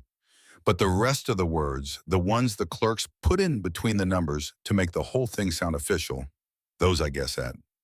I have been guessing at the words on papers like this for a long time. My mother died before she could teach me my letters the way your mother taught you. My father never learned them himself. My brother Daniel was the only one of us who could read a page of a book straight through. He used to read out loud to us at night by the fire when we were boys." Clara's hand tightened on the edge of the wooden table without her meaning it to. "I could teach you," she said. Silas looked up sharply.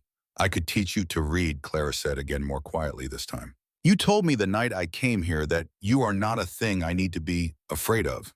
But a man cannot keep a promise like that on paper he cannot fully read.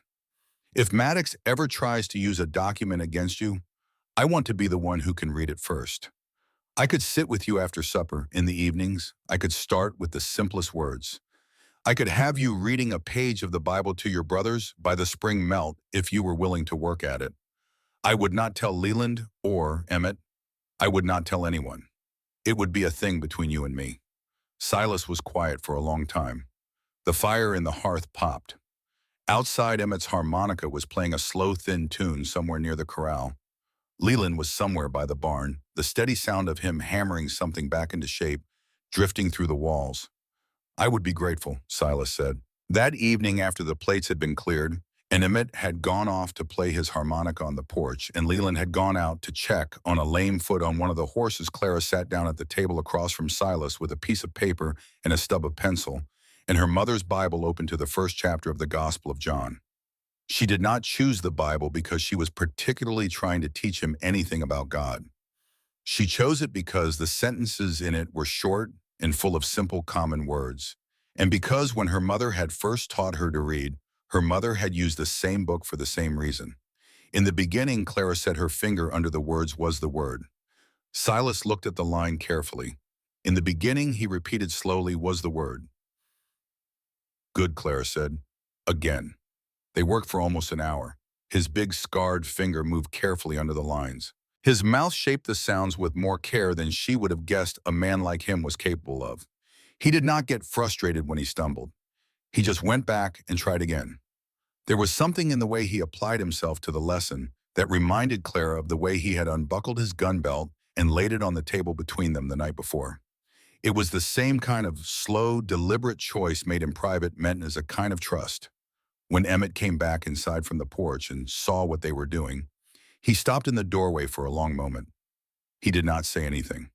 Clara looked up and met his eyes and understood without a word that Emmett Coulter had been waiting for years to see his older brother sit down at a table and try to learn to read, and that he had given up hoping it would ever happen, and that he was trying very hard now not to make a big thing out of it because making a big thing out of it would cause Silas to stop. So Emmett only smiled faintly and went into his own room and closed the door, and Clara went back to pointing at words on the page. Leland came in a little later. He saw them at the table. He saw the Bible.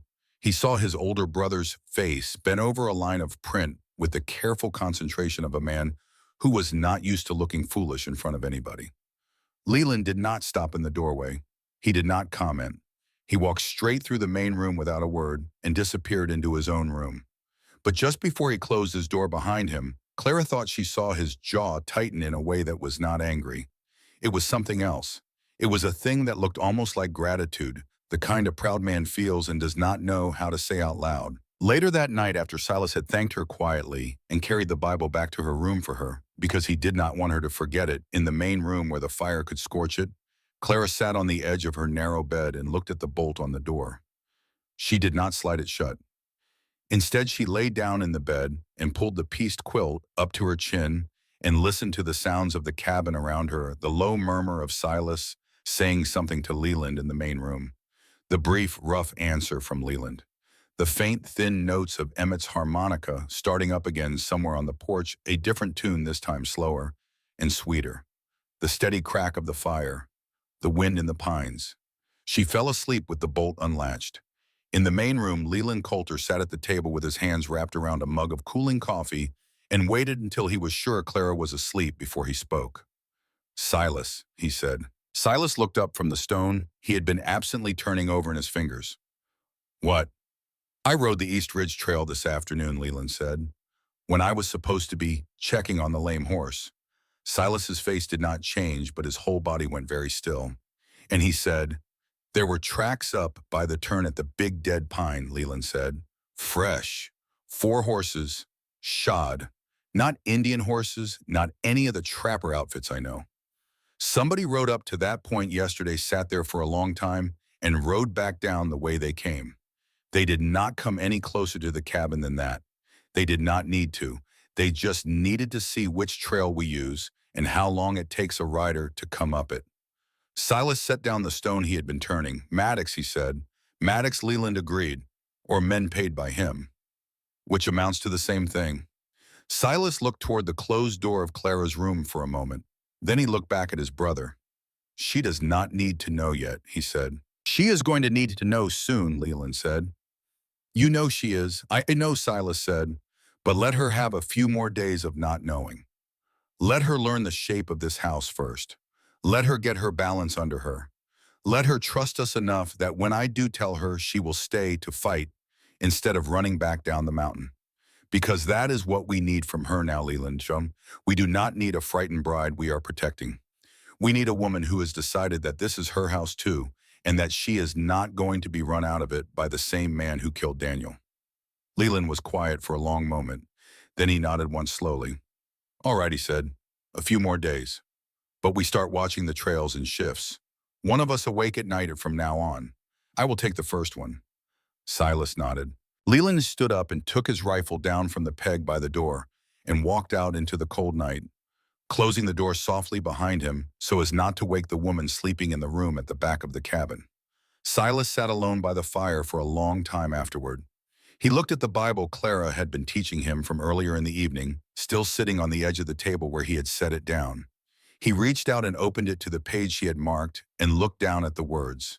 In the beginning, he read slowly under his breath, was the Word. He closed the Bible again and sat with his palm flat on the cover for a long moment. Then he got up and banked the fire for the night and walked quietly down the hall to his own room. Behind him in the closed room at the end of the cabin, Clara Coulter was sleeping with the bolt on her door unlatched for the first time in her life. She did not yet know that 4 horses had stood at the turn by the big dead pine on the East Ridge Trail that afternoon. She did not yet know how many more days of grace this mountain was going to give her before everything she had just started to build up here was going to be tested by fire.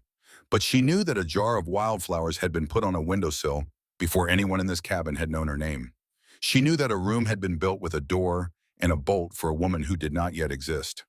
She knew that 3 brothers had sat at a table by a fire and said, "Then we build the door." And she knew that she had fallen asleep tonight without needing to lock herself away from any of them. For a woman who had walked into a church yesterday morning, expecting the worst thing in her life, it was, she would have said, if anyone had asked her, a very strange and unexpected kind of beginning. Outside the cabin, Leland Coulter stood at the edge of the porch in the cold moonlight, with his rifle cradled in the crook of his arm, and his eyes on the dark line of trees at the edge of the clearing where the trail came up the mountain. His breath rose in slow, white plumes. The wind moved in the pines. Somewhere very far away, an owl called once and then fell silent. Leland did not move. He watched the tree line the way a man watches a door.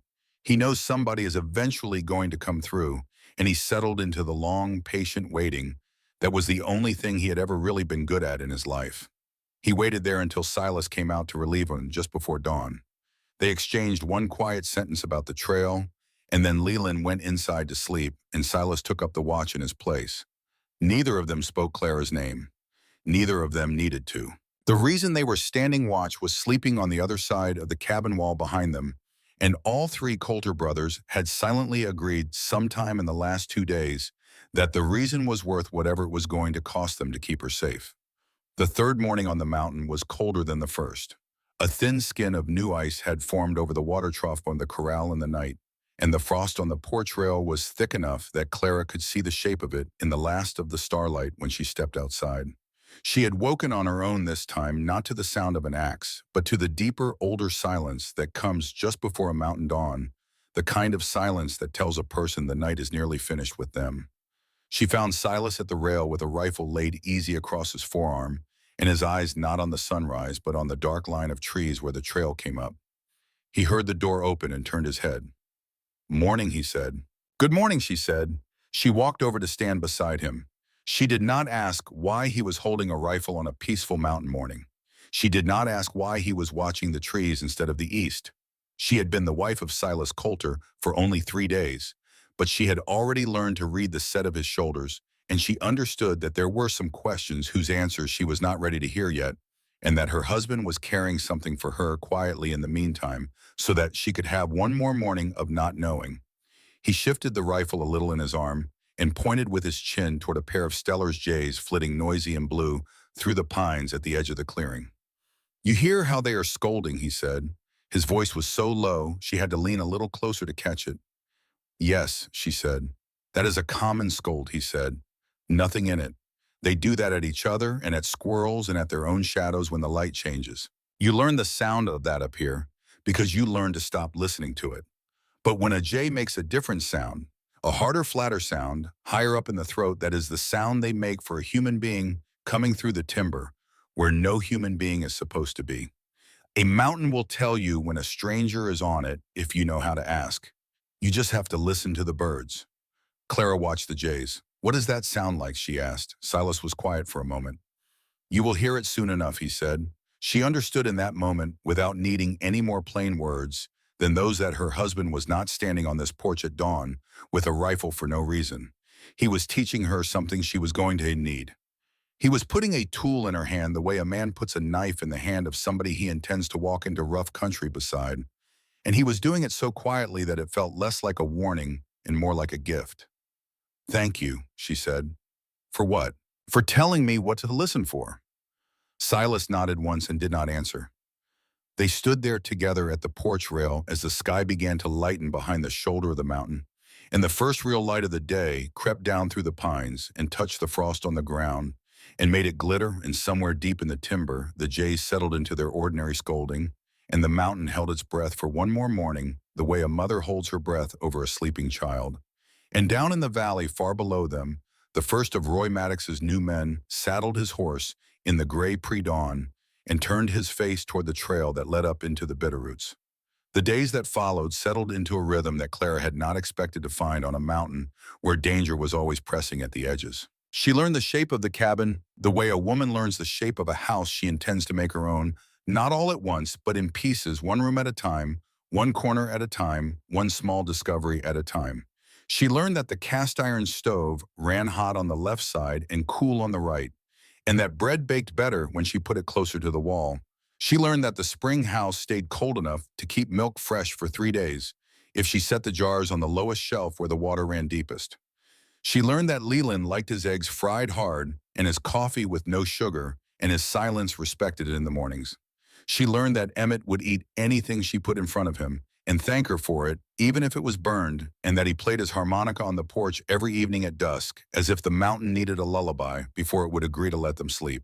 She learned that Silas sat by the fire every night after the others had gone to bed and practiced the words she had taught him, his big scarred finger moving slowly under the lines of the Gospel of John, his lips shaping the syllables with the same careful patience he brought to everything he did.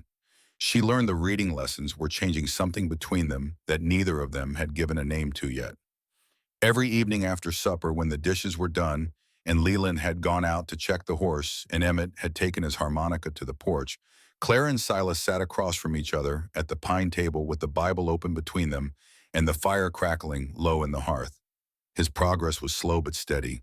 By the end of the first week, he could read a full verse without stopping.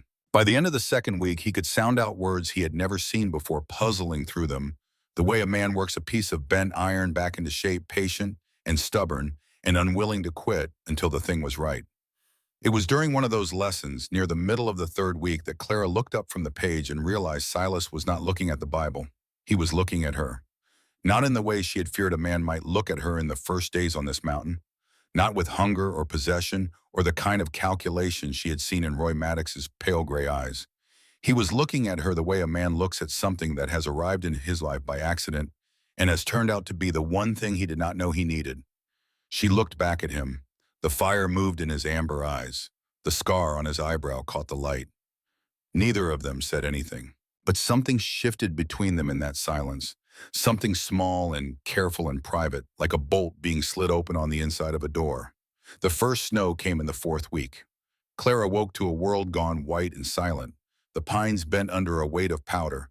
The yard erased the mountains wrapped in clouds so thick and low they seemed to be sitting on the roof of the cabin. She stood at the window of her room and watched the snow fall and felt for the first time since the church in Silver Creek something that was not fear and was not grief and was not the careful, measured patience of a woman making the best of a bad situation. It was something warmer than that, something that had been growing so quietly she had not noticed it until this morning, the way a fire grows under ash. She was beginning to belong here. The realization frightened her more than any of the things she had been afraid of before. Silas split firewood in the snow that morning with his sleeves rolled to the elbows and his breath coming in heavy white clouds. Clara brought him coffee on the porch and stood beside him in the cold, and neither of them spoke for a long time. They did not need to. They had learned each other's silences by now, the way people do when they live close together in a small space and begin to understand that some things are better said without words. Through the winter months, the cabin became something none of them had expected it to become. It became a home. Not the kind of home Clara had left behind in Silver Creek, broken and hollowed out by her father's weakness.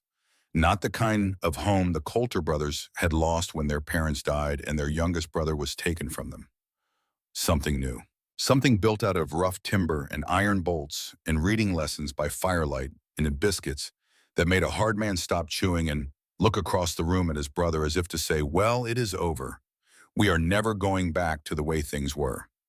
Leland was the last to soften, and he softened in his own way, which was to say he did not soften so much as he stopped keeping quite so much distance.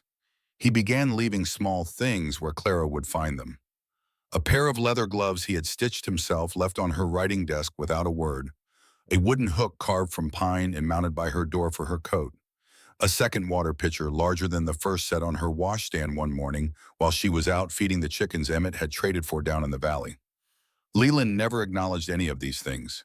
If Clara thanked him, he grunted and walked away. But the gifts kept appearing, and she understood that this was how Leland Coulter said the things his mouth could not. Emmett was easier to read. He wore his heart on the outside of his body, the way some men wear their hats plainly visible and impossible to miss. He taught Clara to ride Juniper up the mountain trails. He showed her where the elk bedded down in winter and where the wild berries would come in the spring. He told her about Daniel, the dead brother, in small pieces over many conversations, never all at once, as if the memory of Daniel was a thing too heavy to carry in one hand and had to be passed back and forth between them in fragments. Daniel had liked to whittle. Daniel had a laugh that could fill a whole valley. Daniel had once walked 10 miles in a blizzard to bring medicine to a sick neighbor's child. Daniel had believed that people were mostly good and the world had killed him for it, and Emmett Coulter was still trying to decide whether his brother had been right or whether believing that had been the thing that got him killed. Clara listened to all of it. She held it carefully. She did not try to fix it or explain it or make it smaller than it was. She simply sat with Emmett on the porch in the cold evening air and let him talk, and when he ran out of words, she sat with him in the silence too. And after a while, Emmett began to look at her the way a man looks at a sister he has chosen rather than been given, with a fierce protective tenderness that had nothing to do with romance and everything to do with the kind of family that gets built on purpose instead of by accident. The winter deepened. The snow piled higher. The trails down the mountain became impassable for weeks at a time. Clara and the three Coulter brothers lived in their small, warm world at the top of the Bitterroots, and the rhythm of their days became as steady and predictable as the rhythm of Leland's axe on the woodpile, one clean stroke after another, building something solid out of raw material. But Roy Maddox had not forgotten. The first sign came in February, when the snow was at its deepest, and the world outside the cabin was a landscape of white silence, broken only by the sound of wind in the pines. Leland had been running a trap line on the western ridge when he found boot prints in the snow. Fresh. 2 sets. They came up from the valley on a trail Leland had not known existed, a narrow deer path that wound through a stand of thick timber and emerged on a ledge overlooking the cabin from the south. The prints went to the ledge. They stopped there. They did not come any closer. Then they turned around and went back the way they had come. Somebody had been watching them. Leland told Silas that night after Clara had gone to bed. Clara heard their voices through the wall, low and serious, and she lay very still in her narrow bed and listened and understood that the grace period Silas had been giving her was coming to an end. The next morning, Silas told her everything. He told her about the boot prints on the ledge. He told her about the 4 horses on the East Ridge Trail that had been there since her second day on the mountain. He told her that Roy Maddox had been sending men up the mountain at intervals all winter, not to attack, not yet, but to learn to map, to count, to study the way a man studies a lock before he decides how to pick it. Clara sat at the table and listened and did not cry. She had done all her crying in the first week, and she was finished with it now. When Silas was done talking, she asked him one question. "What do we do?" Silas looked at her across the table. The fire was burning low. The morning light was gray and thin through the windows. "We get ready," he said. They spent the rest of February and all of March preparing. Silas taught Clara to shoot. They started with tin cans on fence posts and worked their way up to moving targets. Pine cones tossed in the air by Emmett, a flour sack swinging from a rope between 2 trees. Clara was not a natural shot. Her hands shook and her aim pulled left, and the first time she fired a rifle, the kick knocked her back a step and left a bruise on her shoulder that lasted a week. But she kept at it. She kept at it the way she kept at everything, with her chin up and her jaw set and her mother's quiet dignity wrapped around her like armor. By mid-March, she could hit a tin can at 40 paces. By the end of March, she could hit a moving target at 30.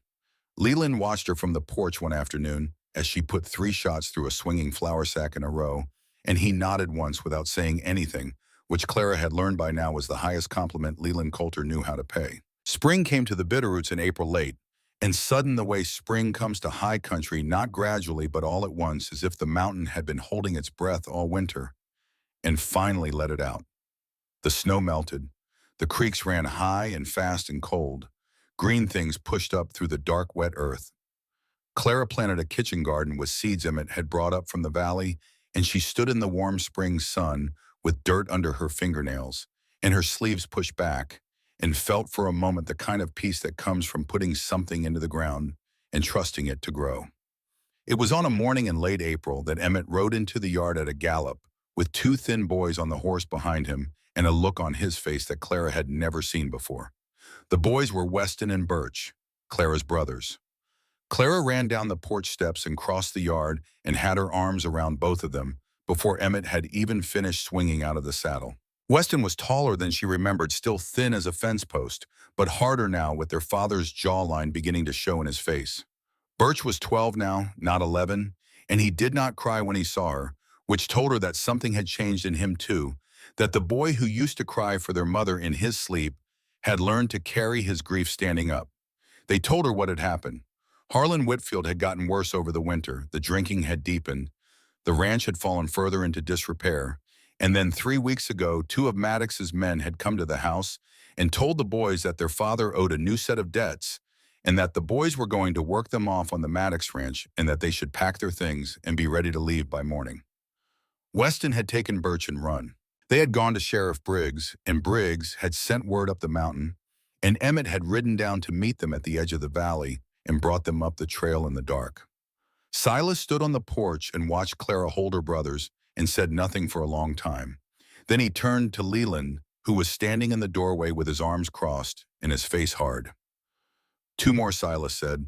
"Two more," Leland agreed. He looked at Clara and the boys, and his jaw worked the way it did when he was thinking about something he did not like but was going to do anyway. Then he said, "There are spare blankets in the root cellar. I will build 2 more beds by the end of the week." He walked down the steps and across the yard toward the barn, and Clara watched him go and understood that Leland Coulter had just decided without ceremony or discussion that her brothers belonged to this mountain now too, and that he was going to build them a place in it the same way he built everything with his hands and his silence and his fierce, unyielding refusal to let the people around him go unprotected. The boys settled in. Weston made himself useful immediately, working alongside Leland with the horses and the firewood and the fence mending with a quiet seriousness that reminded Clara of their mother. Birch attached himself to Emmett like a shadow, following the youngest Coulter brother everywhere, helping with the animals, learning to ride a mountain horse, listening with wide eyes to Emmett's stories about the high country. 2 weeks after the boys arrived, Harlan Whitfield came up the mountain. Clara saw him from the porch. He was riding a tired mule up the last stretch of the trail, hunched in the saddle, smaller than she remembered. His clothes were dirty. His hat was the same one he had twisted in his hands in the church on her wedding day. He looked old. He looked like a man who had finally reached the end of the road he had been walking for 8 years and discovered that there was nothing at the end of it except the consequences of his own choices. Silas came out onto the porch and stood beside Clara. Leland appeared from the barn. Emmett stepped out of the cabin with Birch behind him. The 5 of them stood in a line on the porch and watched Harlan Whitfield ride slowly into the yard. He stopped the mule at the edge of the fence. He sat there for a long moment, looking at his daughter and his sons and the 3 men who had taken them in. Then he got down off the mule slowly, the way an old man gets down off a horse when his bones ache and his pride is worn too thin to care about appearances anymore. "Clara," he said. She did not answer right away. She looked at him. She looked at the man who had sold her to pay his debts and then let his sons be threatened by the same man he had sold her to escape. She looked at him and tried to find the decent man her mother had married, the man who had loved his wife and fumbled through fatherhood and been for a time enough. She could not find him. She could only find this hollowed-out wreck standing in the yard of a mountain cabin, hat in hand, asking something from a daughter he had no right to ask anything from. "You are too late," Claire said. Harlan flinched. His eyes went bright and wet. "I know," he said. His voice was hoarse. "I know I am too late. I have been too late for a long time. I was too late the day your mother died, and I went to the saloon instead of staying with you children. I was too late the day I let Maddox into the barn. I was too late every day after that." He stopped and swallowed hard. "But I am here," he said. "I came. I walked away from everything down in that valley, and I came up this mountain because my children are up here, and I have spent 8 years walking in the wrong direction, and I wanted to walk in the right direction at least once before I die." Clara stood very still on the porch. Silas did not move beside her. He did not speak. He did not tell Harlan to leave or to stay. He left the choice entirely in Clara's hands, the way he had left every choice in her hands since the day he put a bolt on the inside of her door and told her it was for her and not against them. Clara looked at her father for a long time. Then she said, "You can stay for supper. We will figure out the rest tomorrow." Harlan nodded. His chin trembled. He looked down at his hat. It was Weston who moved first. The 14-year-old boy who had been trying to be a man for 3 years too soon walked down the porch steps and crossed the yard and stood in front of his father.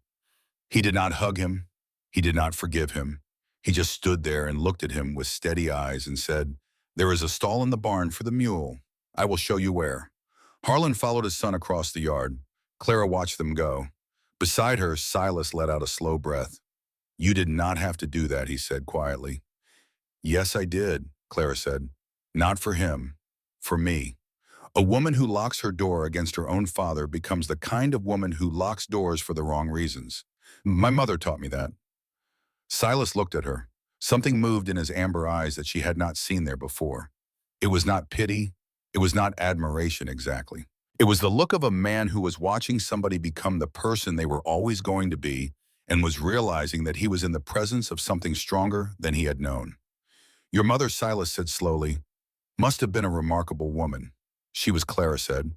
"And I am her daughter." Harlan stayed. He slept in the barn. He worked alongside Leland without being asked, chopping wood and mending fences and doing the small, hard jobs that nobody wanted to do. And he did them without complaint and without drinking and without asking for anything in return except the right to be near his children. He did not try to explain himself. He did not try to apologize again. He simply showed up every morning and did the work and sat quietly at supper and went back to the barn when the meal was done. Clara never said the words, "I forgive you." She did not know if she ever would. But she said, "You can stay for supper every night," and Harlan understood that this was more than he deserved, and he accepted it with the quiet gratitude of a man who has finally learned the difference between what he wants and what he has earned. The attack came on a Tuesday morning in May, 3 weeks after Harlan arrived. Clara heard the jays first. Not the ordinary scolding she had grown used to over the winter, the mindless chatter of birds arguing with squirrels and their own shadows. This was a different sound.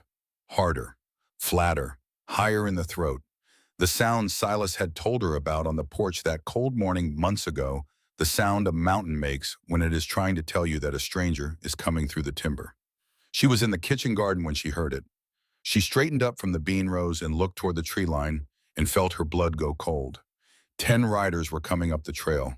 Roy Maddox rode at the front. He was dressed in a black coat and a clean white shirt, as if he were going to church instead of up a mountain with armed men behind him.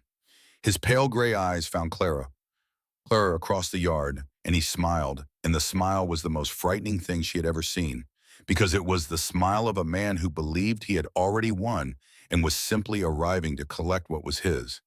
Behind him rode 9 men, some of them Clara recognized from Silver Creek. 2 of them she had never seen before.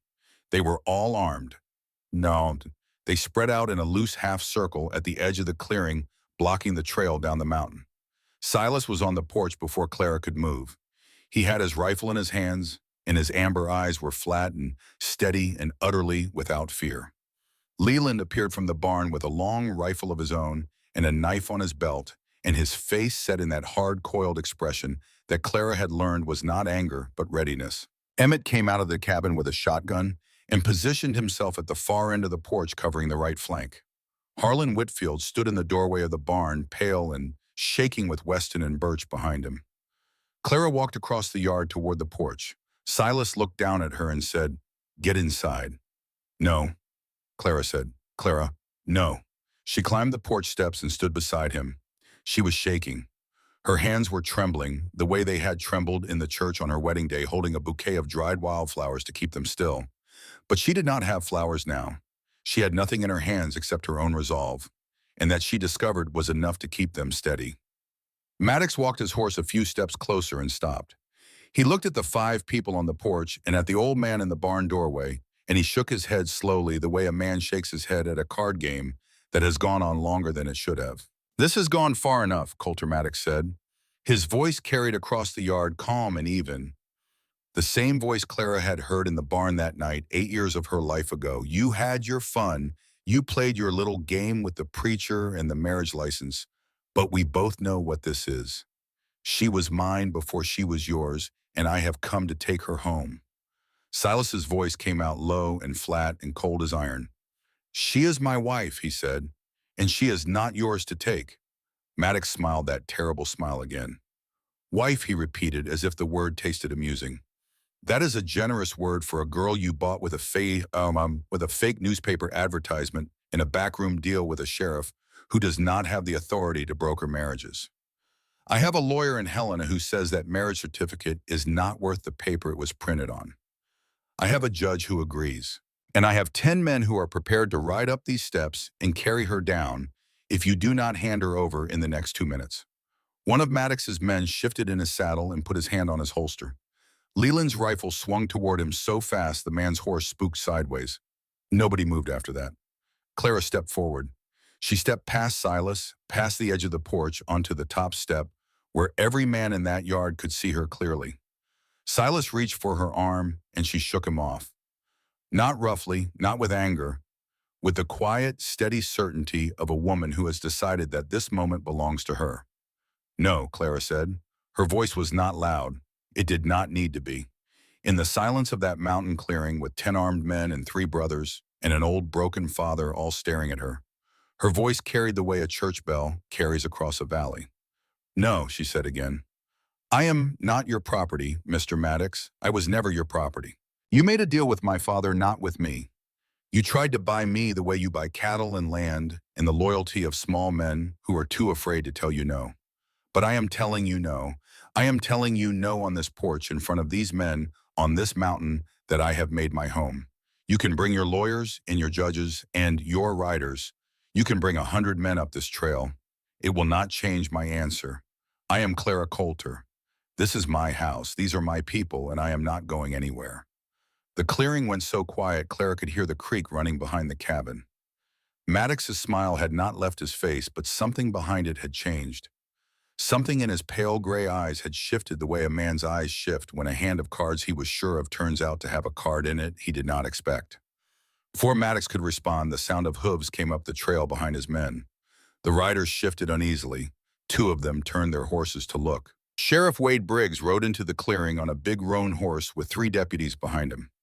He was carrying a leather folder under one arm, and his badge was pinned to his coat, and his face had the look of a man who had ridden hard to get somewhere and was not pleased about needing to. Morning, Roy Briggs said, reining up beside Maddox's horse.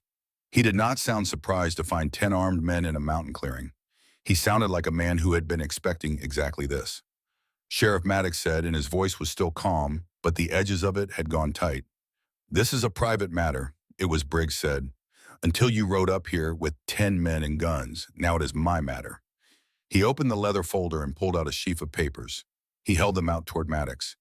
These are copies of every marker Harlan Whitfield ever signed to you, Briggs said. Every one of them. They have been reviewed by a judge in Helena, a different judge than the one you have been paying, by the way.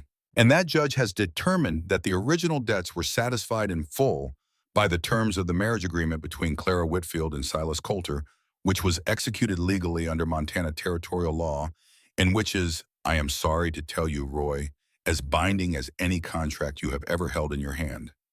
Maddox's smile was gone now. His pale gray eyes had gone flat and hard. Furthermore, Briggs continued, that same judge has reviewed testimony from 3 witnesses regarding the death of Daniel Coulter 2 years ago. That testimony has been forwarded to the Territorial Marshal's office. You are not under arrest today, Roy, but I would suggest you go home and speak to a lawyer who is not on your payroll because the one you have been using is about to have some problems of his own. The clearing was silent. 10 riders sat on their horses and looked at their employer and waited to see what he was going to do. Maddox sat very still on his horse for a long time. Then he looked past the sheriff, past the porch, past the 3 brothers with their rifles, and his eyes found Clara. This is not over, he said quietly. Silas stepped to the edge of the porch. He raised his rifle. He did not aim it at Maddox's head. He did not aim it at Maddox's heart. He aimed it carefully, deliberately at the thick part of Maddox's left shoulder where a bullet would hurt like hell and bleed like a stuck pig and leave a scar that would ache every winter for the rest of a man's life, but would not kill him. Yes, it is, Silas said. He fired. The crack of the rifle split the morning open. Maddox jerked in the saddle and grabbed his shoulder, and his horse reared and screamed. Blood bloomed through his white shirt. Two of his men went for their guns, and Leland and Emmett had them covered before their hands reached their holsters. Maddox steadied his horse with one hand. His face was white with pain and shock. Blood was running through his fingers and dripping onto his saddle. Silas lowered the rifle. His face was as calm as still water.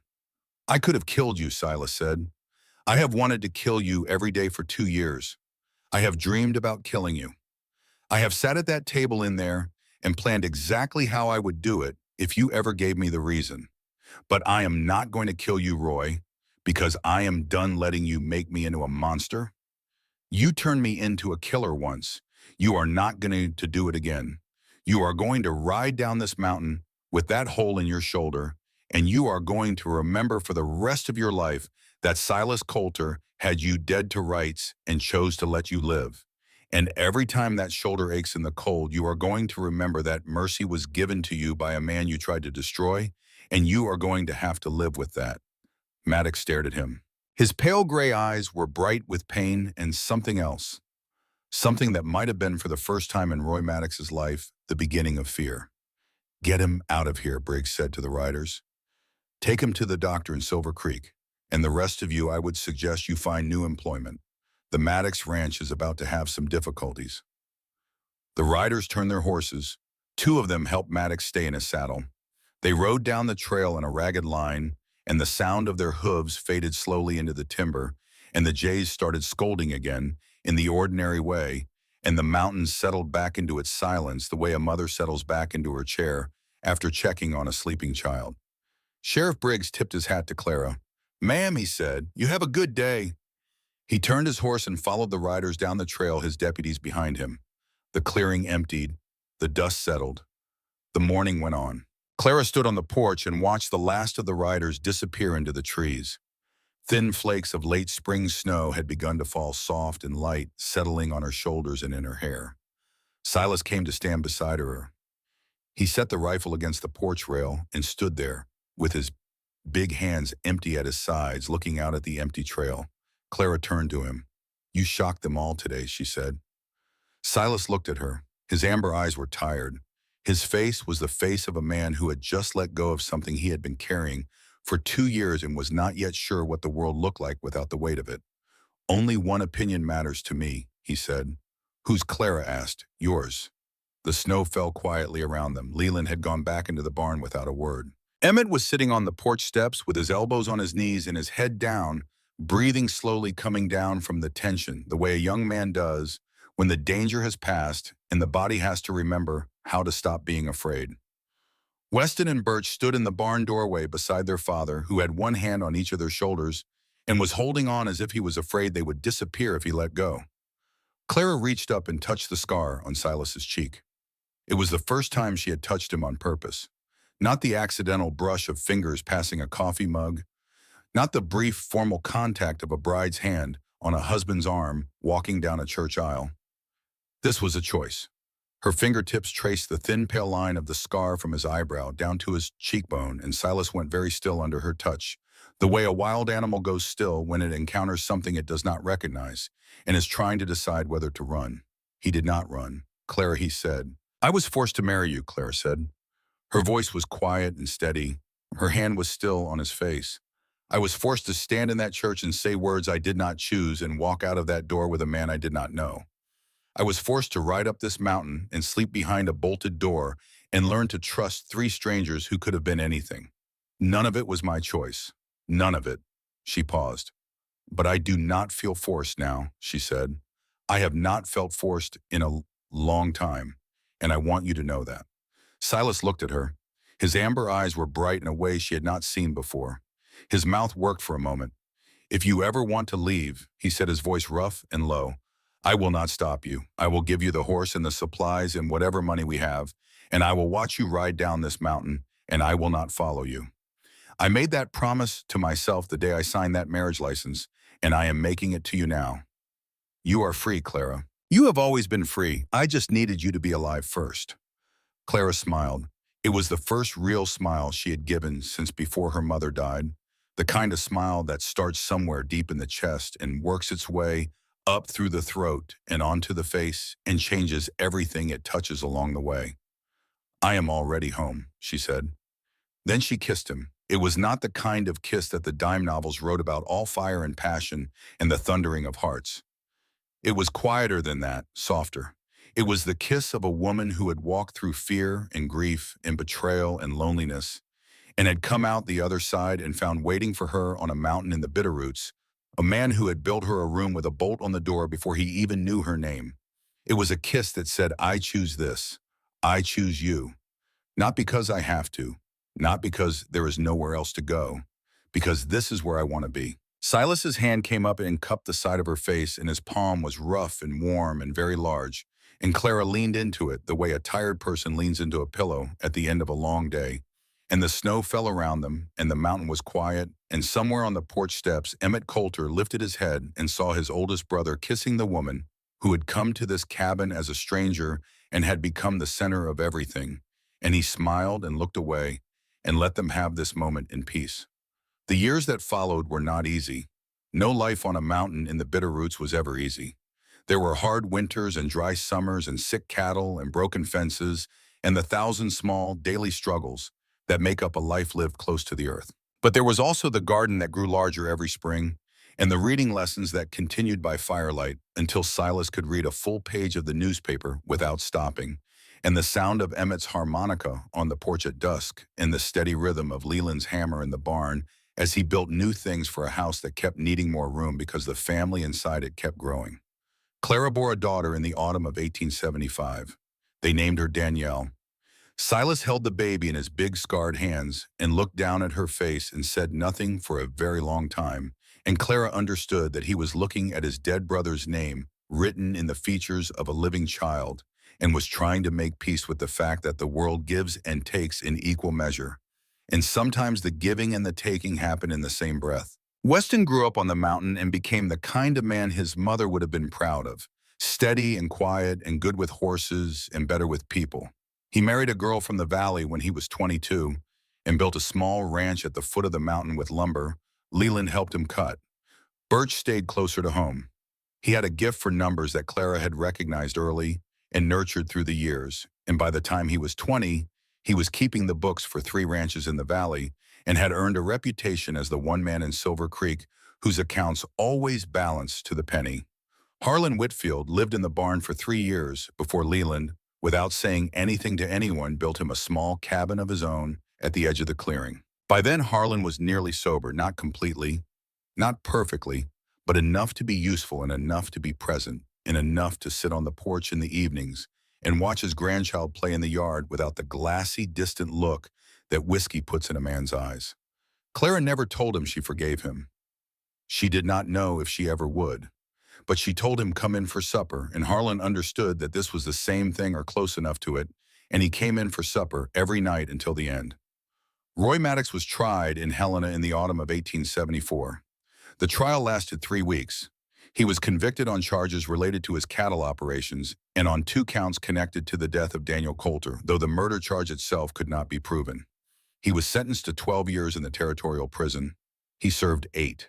When he came out, he was an old man with a bad shoulder and no empire left to return to. He bought a small farm somewhere in the eastern part of the territory and was never heard from in Silver Creek again. Emmett Coulter married in 1885. Her name was Pearl Hawkins, a widow from a neighboring valley, a quiet, strong woman with red hair and a laugh that could be heard from one end of the cabin to the other. Emmett built a cabin for her and for the children that came after close enough to the main house that you could see the smoke from both chimneys at the same time. Leland never married. He lived in his room in the main cabin for the rest of his life, and he carved things out of wood in the evenings by the fire, and he watched over the whole mountain and everything on it with the fierce, silent protectiveness that had been his defining quality since the day he was born. When Clara asked him once years later if he ever wished he had found a wife of his own, Leland thought about it for a long time and then said, I have a family. I have a house. I have work to do and people to do it for. A wife would just be one more person telling me my coffee is too strong. And Clara had laughed and Leland had almost smiled, and that had been the end of the conversation. 25 years after the wedding in the little white church on an autumn evening in 1898, Clara Coulter sat on the porch of the cabin on the mountain with her husband beside her. They were both older now. Silas was 57, his hair gone gray at the temples, the scar on his eyebrow faded to a thin white line. Clara was 45, her honey blonde hair threaded with silver, her cornflower blue eyes still looking for the good in people, and finding it more often now than she used to. Danielle was 23, married living in the valley with a husband who was kind and a baby on the way. The cabin had grown over the years, new rooms, added new porches, built the whole thing spreading out along the rock outcrop like a living thing that was still deciding what shape it wanted to be. Harlan was 73 now. He came to visit each year, walking slowly up the trail with a cane Leland had carved for him, his white hair thin, his back bent, his hands trembling when he held his grandchildren. Clara invited him in for supper. She had never stopped inviting him in for supper. Perhaps she never would say the words, "I forgive you." But the invitation offered every time without fail, without hesitation, without the smallest trace of grudge in her voice, was something Harlan had learned to accept as the nearest thing to absolution he was ever going to receive from the daughter he had wronged. And it was he knew more than he deserved. Leland sat in his corner of the porch, 47 years old, his hands busy with a piece of wood he was carving into the shape of a horse for Danielle's coming child. Emmett sat on the steps with Pearl beside him, their three children chasing each other around the yard in the last of the daylight. The harmonica was on his knee. He had not played it yet tonight. He was waiting for the right moment the way he always waited, because Emmett Coulter had never lost his gift for knowing when a moment needed music and when it needed silence. Down in Silver Creek, the story of the Coulter brothers and the mail-order bride had become legend. They told it in the saloon and on the porches and around campfires on autumn nights. They said 3 mountain men, the most feared men in Montana, had married a girl to save her from a man who wanted to own her, and that the girl had stood on a porch with snow in her hair and told that man no, and that the oldest brother had shot him in the shoulder and let him live because killing him would have been too easy, and mercy was harder, and mercy was what the girl had taught him. They said the girl had been forced to marry a stranger and had chosen to stay. They said she had walked into a church expecting the worst thing in her life and had found the best thing instead. They said the cabin on the mountain was still there, and the family was still there, and the door with the iron bolt was still there, though nobody locked it anymore because nobody needed to. The young people asked, "Is the story true?" The old ones nodded. "True as anything I ever saw," they said.